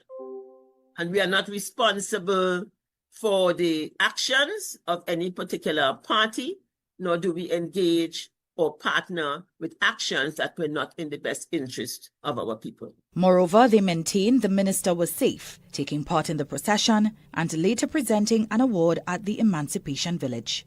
So at no time I think that there was any danger to her personal safety or there was need for us to intervene any further, because the idea was not to escalate the situation and divert the event from its original intent. The NGO also expressed concern that the national discussion has shifted away from the purpose of emancipation. And while not naming the Prime Minister, the organization further condemned the use of racial slurs in public discourse. It is a tragedy for some of us to try and normalize these words once again, and to suggest that somehow the Emancipation Support Committee is associated with such. Asked specifically to comment on the Prime Minister's statements, the committee declined. However, they believe she may have been misled. What transpired at the Treasury building is par for the course. Very often there's one individual who feels somewhat frustrated or distressed or has a point to make and makes it. I think it's a storm in a teacup, frankly. The committee also refused to comment on the University of Trinidad and Tobago's widely criticized decision to include traditional Indian dance and music in its African Emancipation Day commemoration. Because the language and the conversation has deteriorated and continues to do so, we would prefer to stay out of it. Meanwhile, the Telecommunications Authority of TNT says it has not received any complaints regarding the broadcast of the Prime Minister's recent comments. It declined to say whether it has initiated action against any media house as a result. TAT adds broadcasters may report newsworthy statements made by political leaders, but stressed that editorial responsibility rests with media houses to ensure reports are not offensive. The Culture Minister has not responded to requests for comment. Doris Polo, CNC3 News. So that was done where there is really proclamation down Independence Square in front of the Treasury building. When this happened up at the village after they woke up, the procession, they go to the Savannah. Listen to this. No.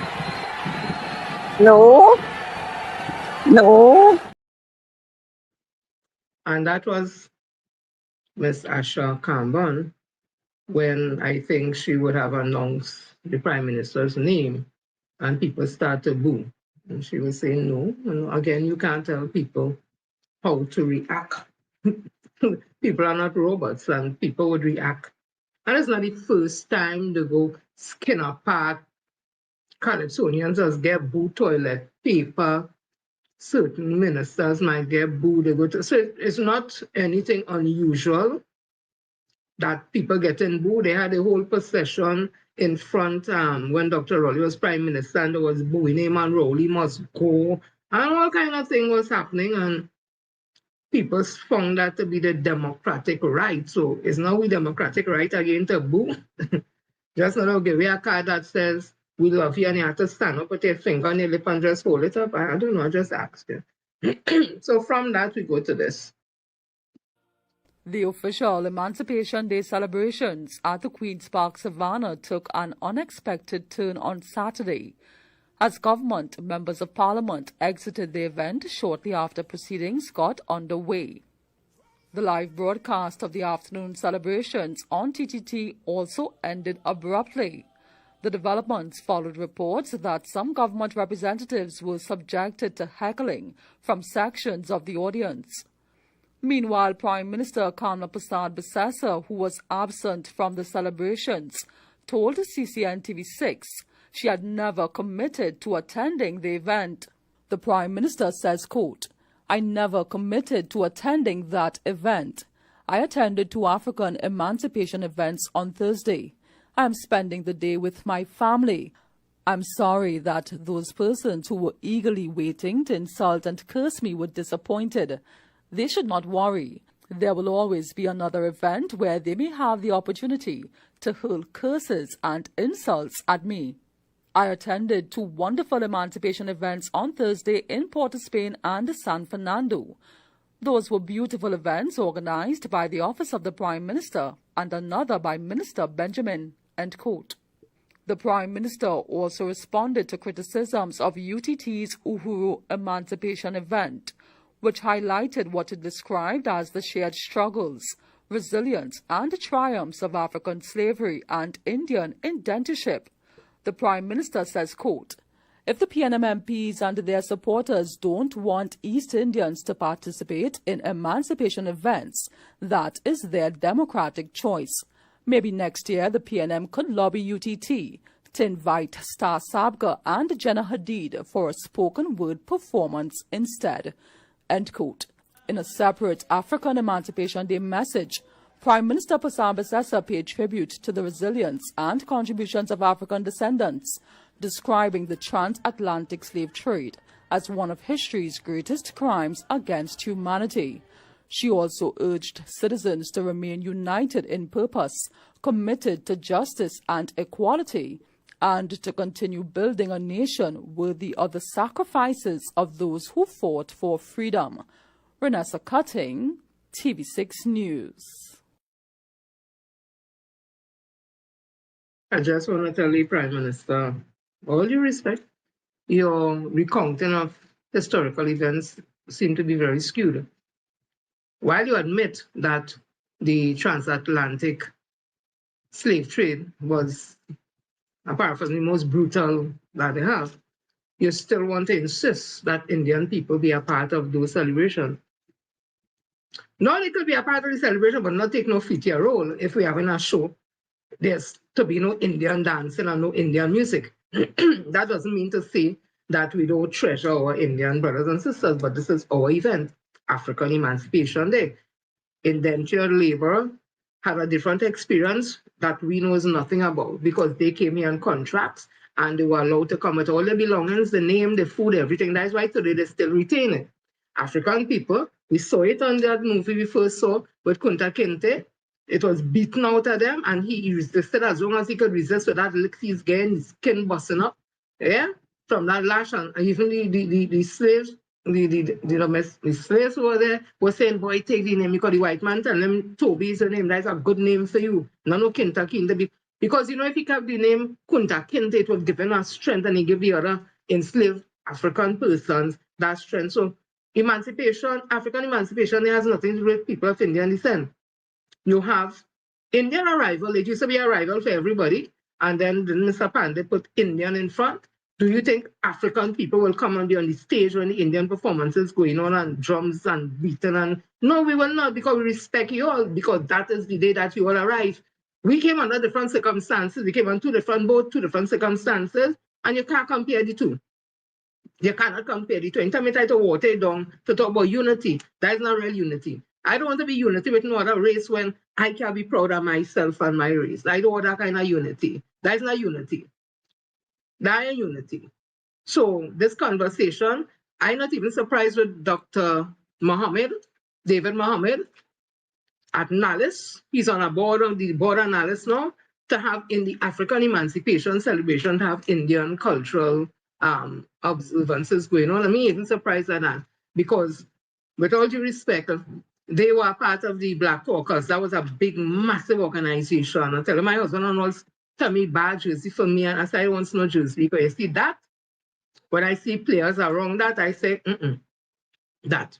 And that could be such a powerful thing, because people came out in numbers and bought the jerseys and paid the thing. It was bigger. What happened to it? And don't tell me African people can't run things. That is not true. If African people want to run things, want to outsmart people, I'm just saying something. I didn't say nobody outsmart nobody. I'm just saying, if African people want to run things and they want to outsmart people and they ensure themselves and they're afraid to say they're African, they're afraid to say they're black, whatever, how the hell it goes? How it go last? How it go stand up? Because a man started to stand up and identify Dr. Rowley, say he's a proud black man, people have a problem with that. He's too black, he's too ugly to be prime minister. As you announce, he's a proud African woman, proud African man. People, oh God, I don't say that. Oh God, all of this Trinidadian. Trinidadian is not an ethnicity. Trinidadian is a nationality. Yes, we are Trinidadians, our nationality, but ethnicity, we are people of African descent, they are people of Indian, Chinese, and all that. Why are we always afraid to talk about race? Why we can't be ashamed and afraid and pacifying everybody else? Because they're not afraid to talk about it. Why must we be afraid? That would mean what? We racial? Well, all I continue thinking so. So let me continue. Listen to Rambles on this. Look at this Muslim guy praying on a mat on the pavement in front of Fatima College. But before we get to that, let me explain to you all why this, and also this were wrong. This photo was taken in 2023. Just had it in the archive. You know, you never know when you might need something. It might come in handy. And here we are today, coming in handy. You are seeing a Muslim guy praying on the pavement in the hot sun on top of a mat. What you're going to see now is him kneeling down. He was praying. And then you're going to see a student from Fatima College waiting for him to finish praying. And when he's finished praying, sanitize his hand, whatever, and he comes and he makes the sale. After that, maybe a half an hour pass, he starts praying again. Another customer approaches, realized that he was praying, and she stood back and waited for him, and the cycle repeated. After he finished, he served her, and life continues. And that is because historically, the Republic of Trinidad and Tobago has always been a melting pot of different races, different creeds, different religious beliefs, and also tolerant of different lifestyles. And it's because of that, everybody have their own thing.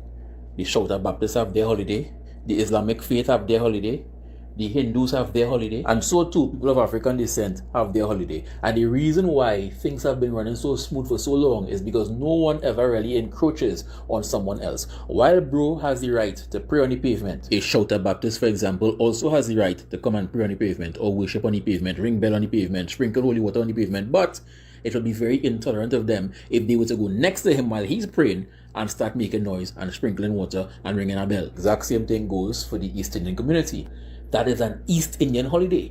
That is for you all, because there's a difference between a multicultural event and a culturally inclusive event. Two different things.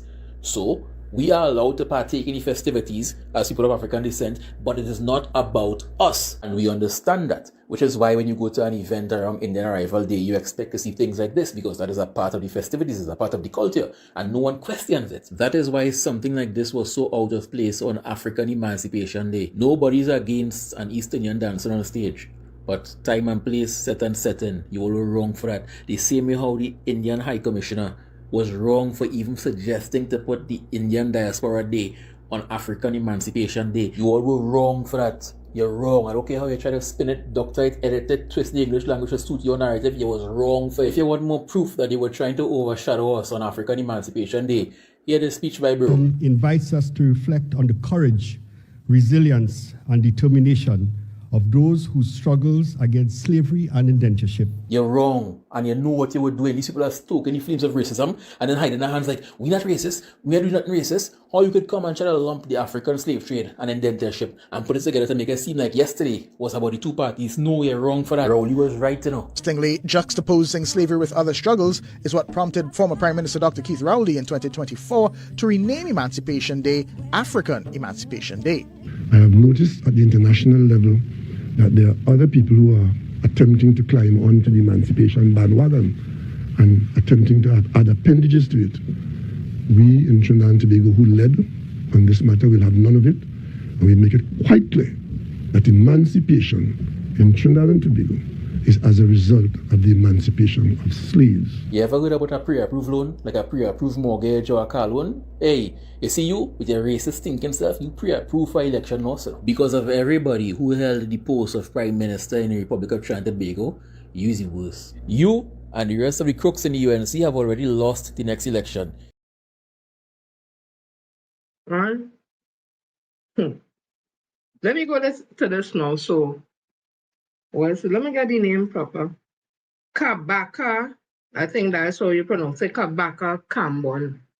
Please listen to him.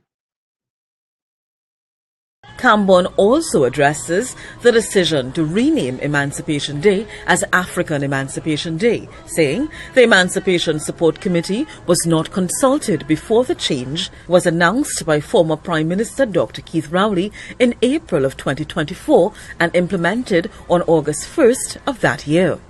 It's an unnecessary change. And it's an unnecessary change. Yes, it was unnecessary. Emancipation is what it is. It's an important step for humankind, the end of chattel enslavement, the right to own somebody as property. to do with them as you will, a genocidal regime in which people died in a space of 6 to 9 years. Anything that would further polarize this country is not something that we would want to be part of. Nicole M. Romani, TV6 News.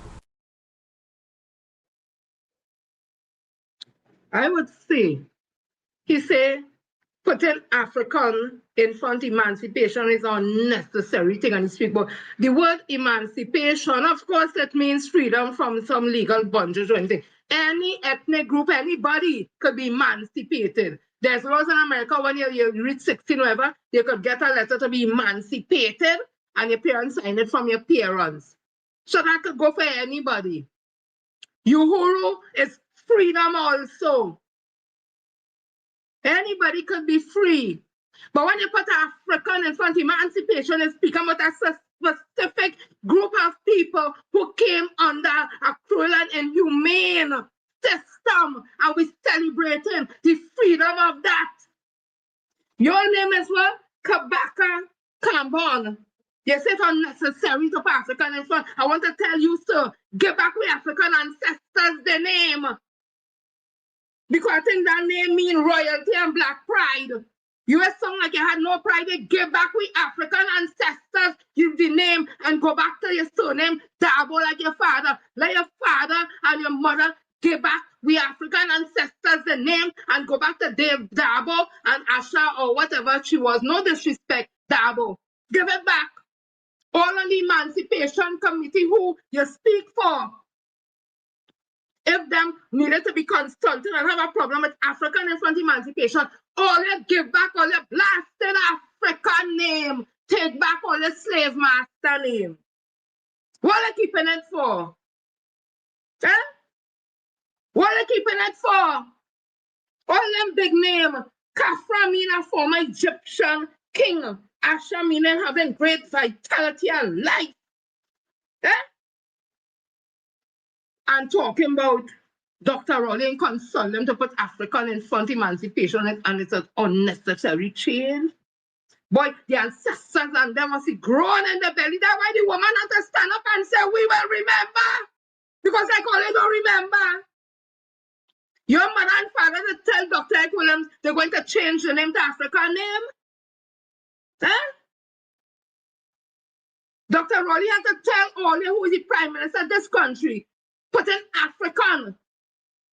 He's African, we's African, and we're celebrating emancipation. He has to tell all you and consult with all you to tell all you put in African in front, all you should be happy.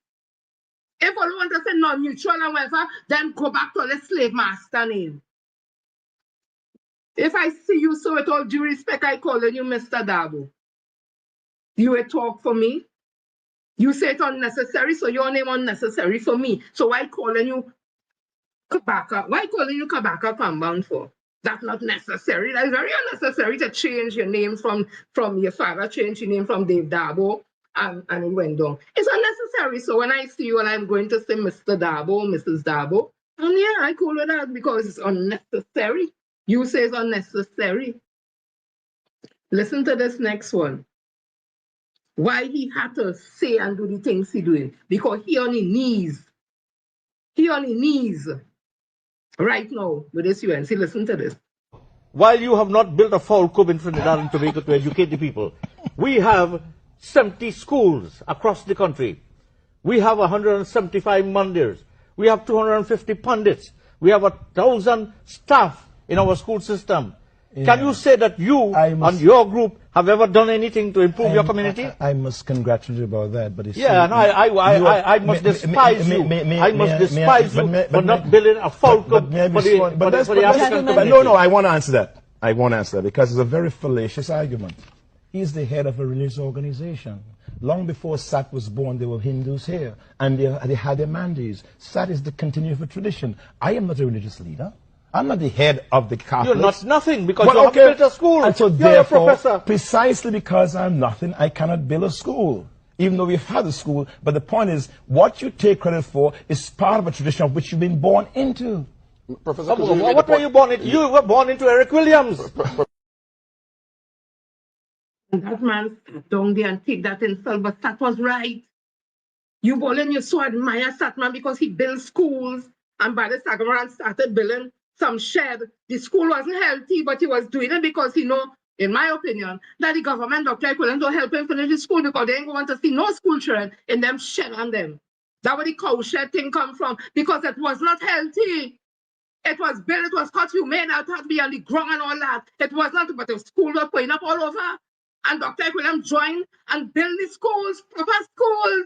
All I don't remember that part of the history. You was a lead, you had an organization for African people where you build Satmaraj, DC Satmaraj was very right. He said he despised you. And you went this man's funeral and likened the man to Dr. Martin Luther King. Why you couldn't liken him to Mahatma Gandhi? You liken him to Dr. Martin Luther King, who used to speak about peace and love for all. Satmaraj never speak about peace and love for all, you know. He speak for his community and was his right to do so. And now today they have you on the border UTT, and I think must be border Carlo, wherever it is. You're on your knees. You have an emancipation, African emancipation program in UTT, the University of the West Indies, and call it Uhuru, which is freedom, not wrong on that, and have Indian people performing, and only talking about Pakas. But it's for emancipation. Selwyn Kojo, I just like this T. Satmaraj, I despise you. All this is weaken the African race. You don't do nothing for the African race. Because to get something from the Indian community, all they go. You hear what Lavadar Singh say? We want people to come out and march, call the African, and then when he say African, because they pushy, go get them to do all kind of things. At times somebody they say just get them some cricks or some doubles and some water or something. It's all they have all themselves in that condition. Because no strong Indian, proud of themselves, have a problem with a strong African. They will treat that person with respect because they understand that person, know their history and know their rights. But you see all this so, they go always have all this so because they know they're weak. Disgusted. The ancestors and then supposed to watch all that and just stoops. Let me go to the word of the day, people. You know, we just have the word of the day. And no, first, people meet up old. Director, could you put it up because I forget the question. People meet up poll. Director, where are you? I hope you're not looking for more in the fridge. Right, the people meet up poll is this. Do you think it's necessary to have the word African in the Emancipation Day holiday? Listen again. Do you think it is necessary to have the word African in the Emancipation Day holiday? And as usual, if you're saying yes, it's necessary, type the number 1, nothing else. If you say it's not necessary, type the number 2, nothing else. And if you want to abstain from this, type the number 3 and nothing else. While you are deliberating on that, I'm saying it again, do you think it's necessary to have the word African in the Emancipation Day holiday? 1 yes, 2 no, 3 abstain. While you all voting, let me give you all the word of the day. And the word will definitely not be movementation. It definitely will not be movementation. So listen to the word of the day. Today's word is brought to you by the letter T. Today's word is theophany. It's a noun and it means a visible or tangible manifestation of a deity to a human. Used in a sentence, it sounds like, as the storm raged on, the villagers believed the thunder and lightning were not just natural forces, but a theophany, a divine presence revealing itself in the sky. Another example would be, some say true enlightenment feels like a theophany, not in flashes of fire and clouds, but in quiet moments where the universe whispers its secrets to your soul. Another example, in ancient texts, prophets often described moments of theophany, where the heavens parted and they stood face to face with a presence beyond human comprehension. Theophany. You're welcome. So people, the poll is over. And the question was, do you think it's necessary to have the word African in the Emancipation Day holiday? And polls don't lie. One for yes, so 96% say that yes, it is necessary to have the word African in Emancipation Day. 4% says no, it ain't necessary to have it. You could just say emancipation. Whatever happen, and nobody abstains. So thank you all for taking part in the poll, and I hope you all enjoy the word of the day. And again, the word of the day was not movementation. Let me just play this quickly here. This is why most people end up rambling. In every interaction you have, there's an underlying intent. If you don't know the exact outcome you want from the conversation, how will you even know what to say? Start asking yourself this question before any meeting or any conversation. What do I want this person to think, feel, and do? Once you've built up this simple habit, you'll notice your communication being sharper. You'll speak with more clarity and more confidence and more impact. Yeah. So I saw this today. This is the opposition leader of Trinidad and Tobago responding, and she wants Kamala to tell her. So listen to her. I mean, people are just fed up. People are just fed up. Listen, I want to make sure that I do not allow myself to be carried down a road where the Prime Minister definitely wants to cause distractions. I totally reject all those kind of allegations, and I would say it is a deliberate attempt by the Prime Minister to cause distractions and for the people to get involved in a kind of discussion where we lose focus on what is really going on in the country. The economy is not performing. I mean, you recently saw where the CSO indicated very clearly 6,000 people lost their jobs in the first quarter. And what is the government saying? This government that promised the creation of 50,000 jobs. But more than 50,000 people have been sent home. So tell us what is happening as it relates to all of those persons who cannot buy school books and uniform. All those persons who simply cannot pay the rent, they cannot pay the mortgage. If you are governing a country and you are concerned and you care about the people of Trinidad and Tobago, this is vacation time. And MP Scotland, he's having a camp today. What is this government doing for the single mothers, the parents who have found themselves without jobs, not being able to pay rent, not being able to pay mortgage, not being able to go to the market, not being able to go to the grocery? Let the Prime Minister tell us about the number of industries who have decided they don't want to have anything to do with Trinidad and Tobago. I mean, what are they really doing? The Prime Minister needs to tell us what is happening as it relates to the decision of the daily paid workers. They took a decision to implement the new salary arrangement, but they gave the local government corporations no allocation. Tell us that. Tell us about the number of people who are losing their contracts. Tell us why the CEO of FCB resigned and why it is so many top management positions. People have either resigned or they have been fired. That is what the country needs to know. You have Philip Alexander going all over the place. Tell us whether this government has built one single house since they came into office. It's almost 16 months. That is what we need to know, and I'm not going to get distracted.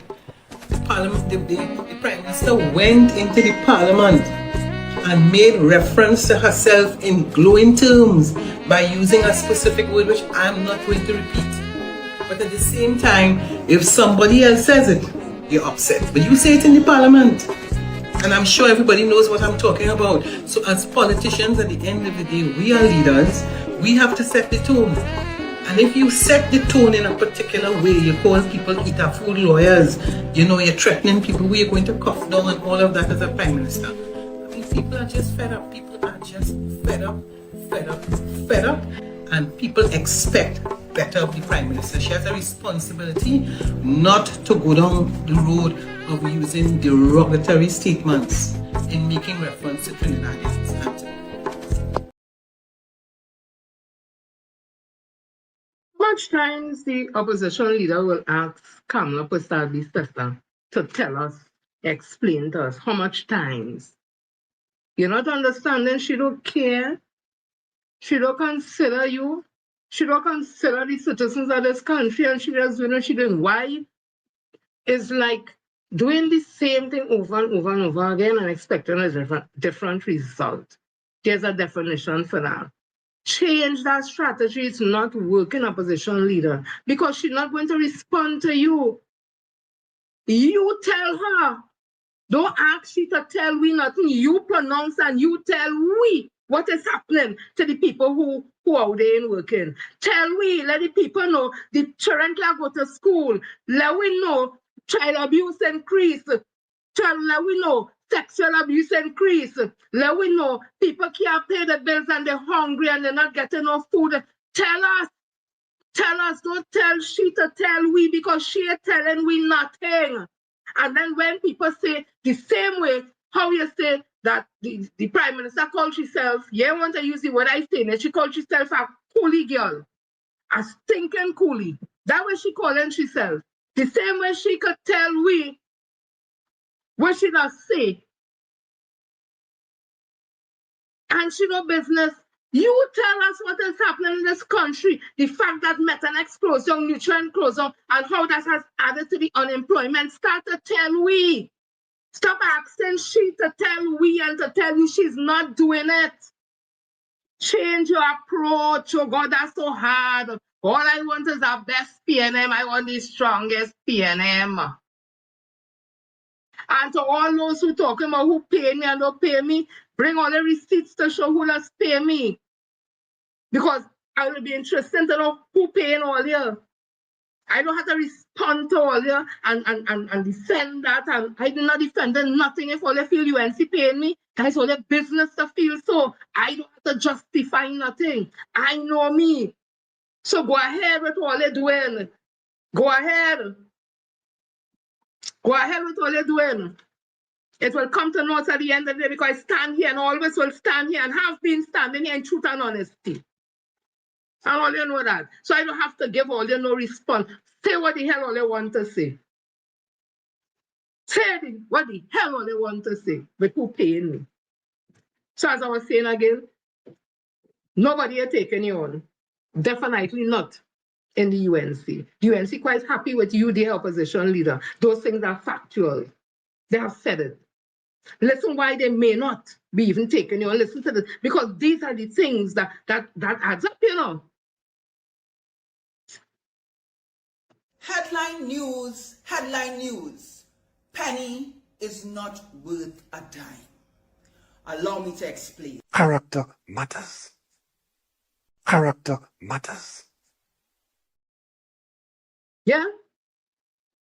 If people thinking that way about you, everywhere you go, you're making yourself subservient to the UNC. You're going to your first speech, inaugural speech as opposition leader. You couldn't just stop at congratulating Kamala Prasad sister. You had to go to tell me she was your teacher and you sit in she class and she do this and all that. You doesn't know when, you don't have a political astuteness. Congratulate her, of course. She became the Prime Minister the second time. She broke the ceiling and all that. But from the time you go on to talk about she was your teacher, it said that you was a student right through and you emulating she. She's not even a good Prime Minister and she wasn't a good minister, nothing. So I could imagine the kind of teacher she was and that were you emulating. So all these little things, people that look on these QM they tell you that people that get vexed supporters. But all them who call them people penny haters, I wouldn't want them. If I was the opposition leader, I wouldn't want them to love me. Because they're leading you down a wrong path with false information and swelling up your head with all kind of choppy talk.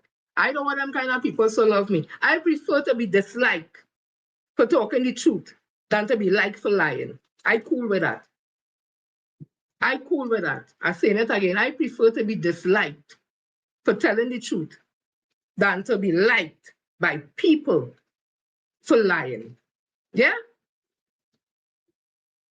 And as I leave, let me just play this little thing here. I found it to be so refreshing. The Rastafarian movement, especially, that started this struggle in earnest 100 years ago, 90 to 100 years ago, never gave up, and who maintained the position that there are stolen people. And that is why in our reparatory justice program, we have the concept and the pillar of repatriation. Stolen people, as the Rastafarians have consistently said from the 1930s, we are stolen people.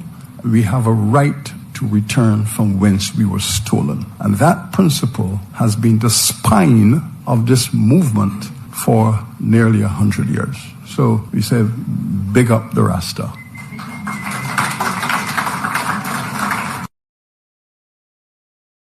Rastafari. People, I love you all those who are tuning in and locked on, both on Bounce Up Central and Facebook. Thank you all as usual for the support. Thank you all for the love. And this is about truth at the end of the day.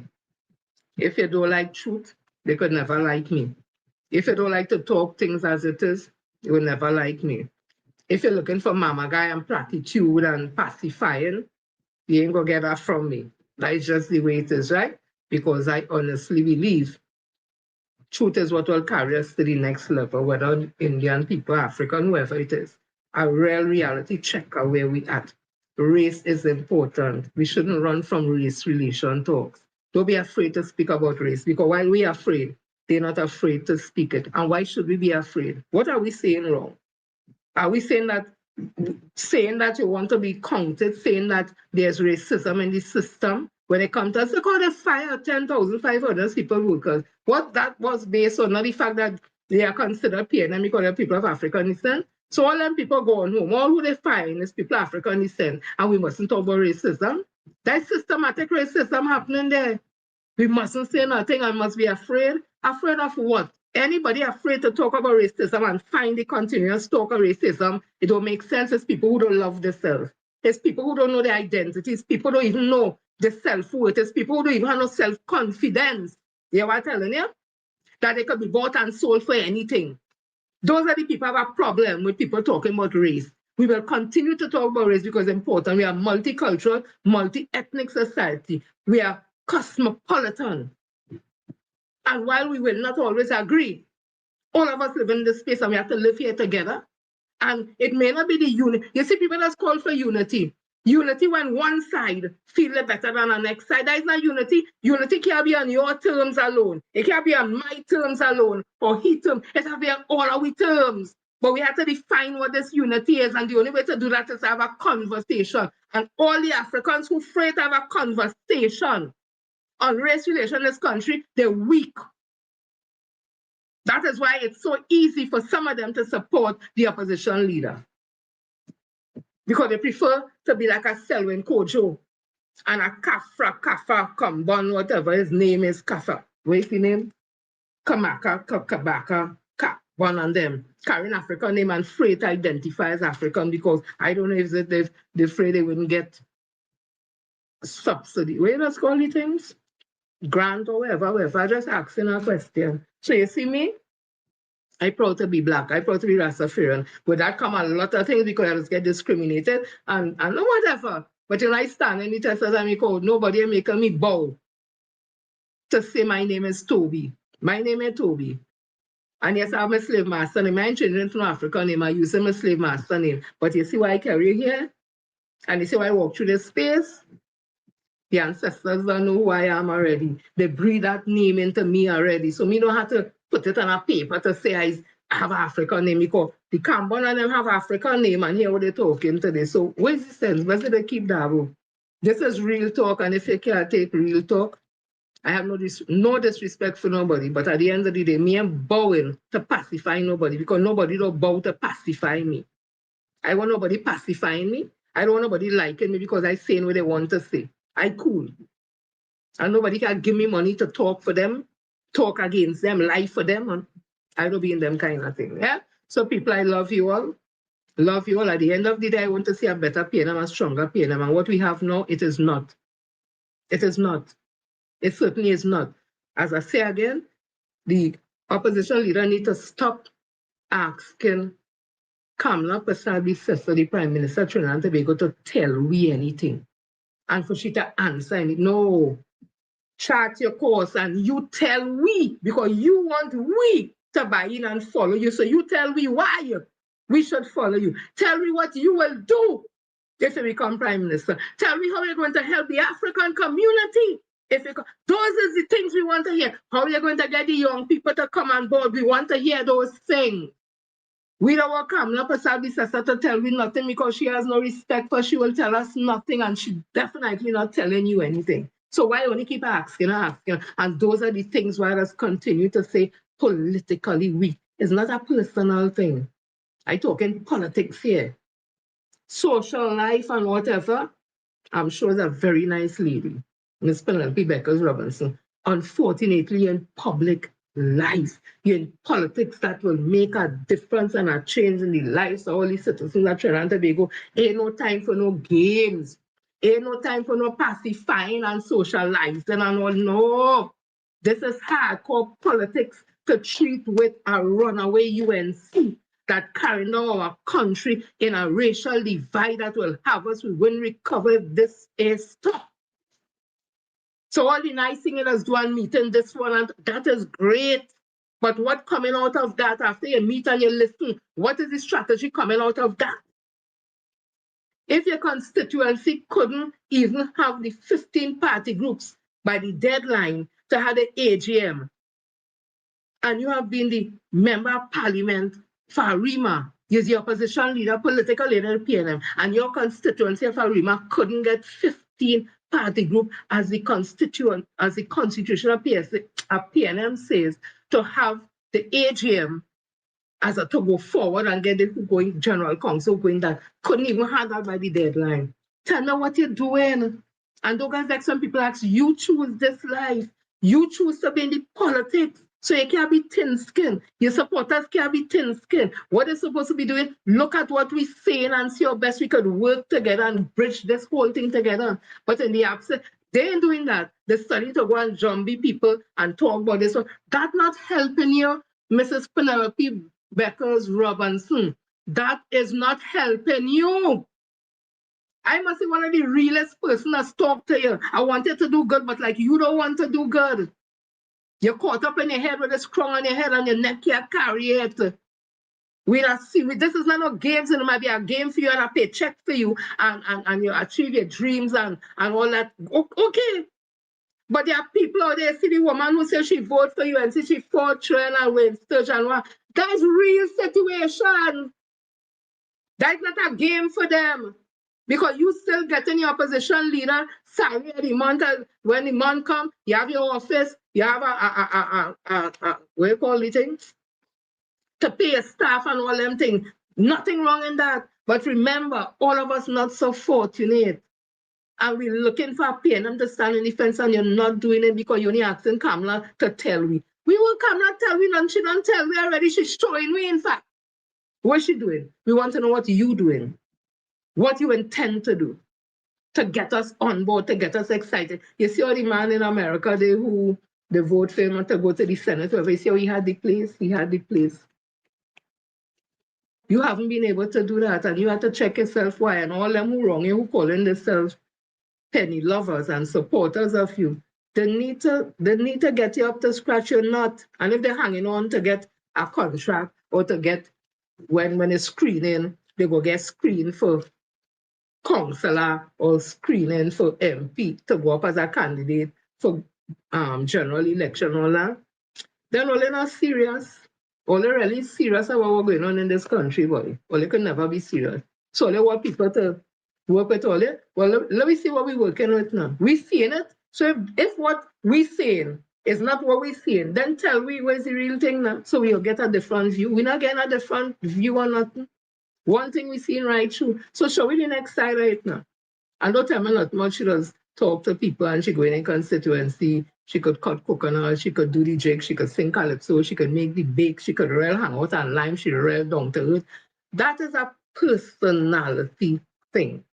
That is her pride. private thing. That's not a political thing. That could only go so far. We want to know what are your plans? What is the data? Have you all done a comprehensive look at what caused the PNM to lose the elections? It cannot be Stuart Young and Dr. Rowley alone. There had to be other factors. Have you all done a comprehensive look into it so you could gather the data? Could you tell us where had the least vote and young people and who come out? Are you all doing something as comprehensive as that? Or we just going along the road that we must support her because she's a woman, she's the first woman, and the first woman? Is that where we're going? And we'll expect PNM to grow with that? I just asked them a question. So people, I love you all. Have a blessed night. See you all on Friday. God's plan. I come with something for something new. This is Girl Ginger and Sister Jenny, Auntie Jenny. And if you want to get formal, it's Miss Jennifer Frederick. Another edition of Let Me Talk the Ting. Unfiltered, unbound, substantial. People, truth is it now, this is the time for truth. This is the time for truth.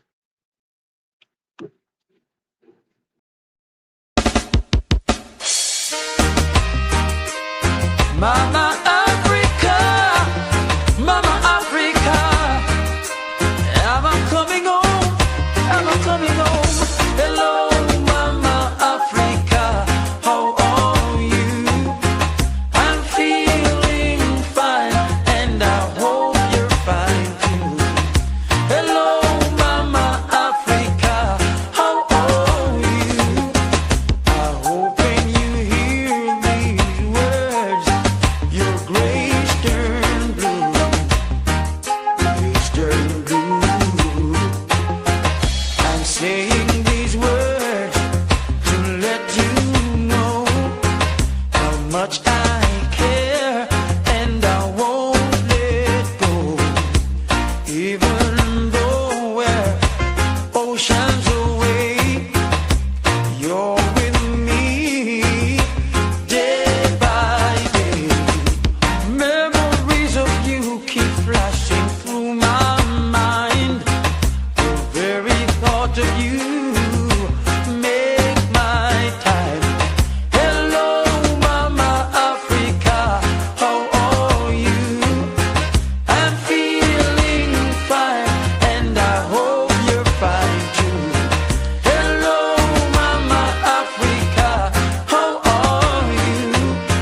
I hope when you hear these words, your grace turn blue, grace turn blue.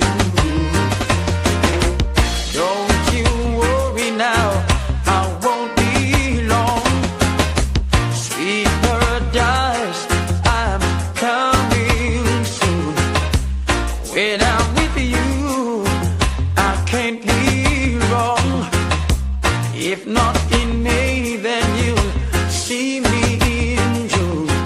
Hello, Mama Africa, how are you? I'm feeling fine, and I hope you're fine too. Hello, Mama Africa, how are you? I hope when you hear these words, your grace turn blue,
Day.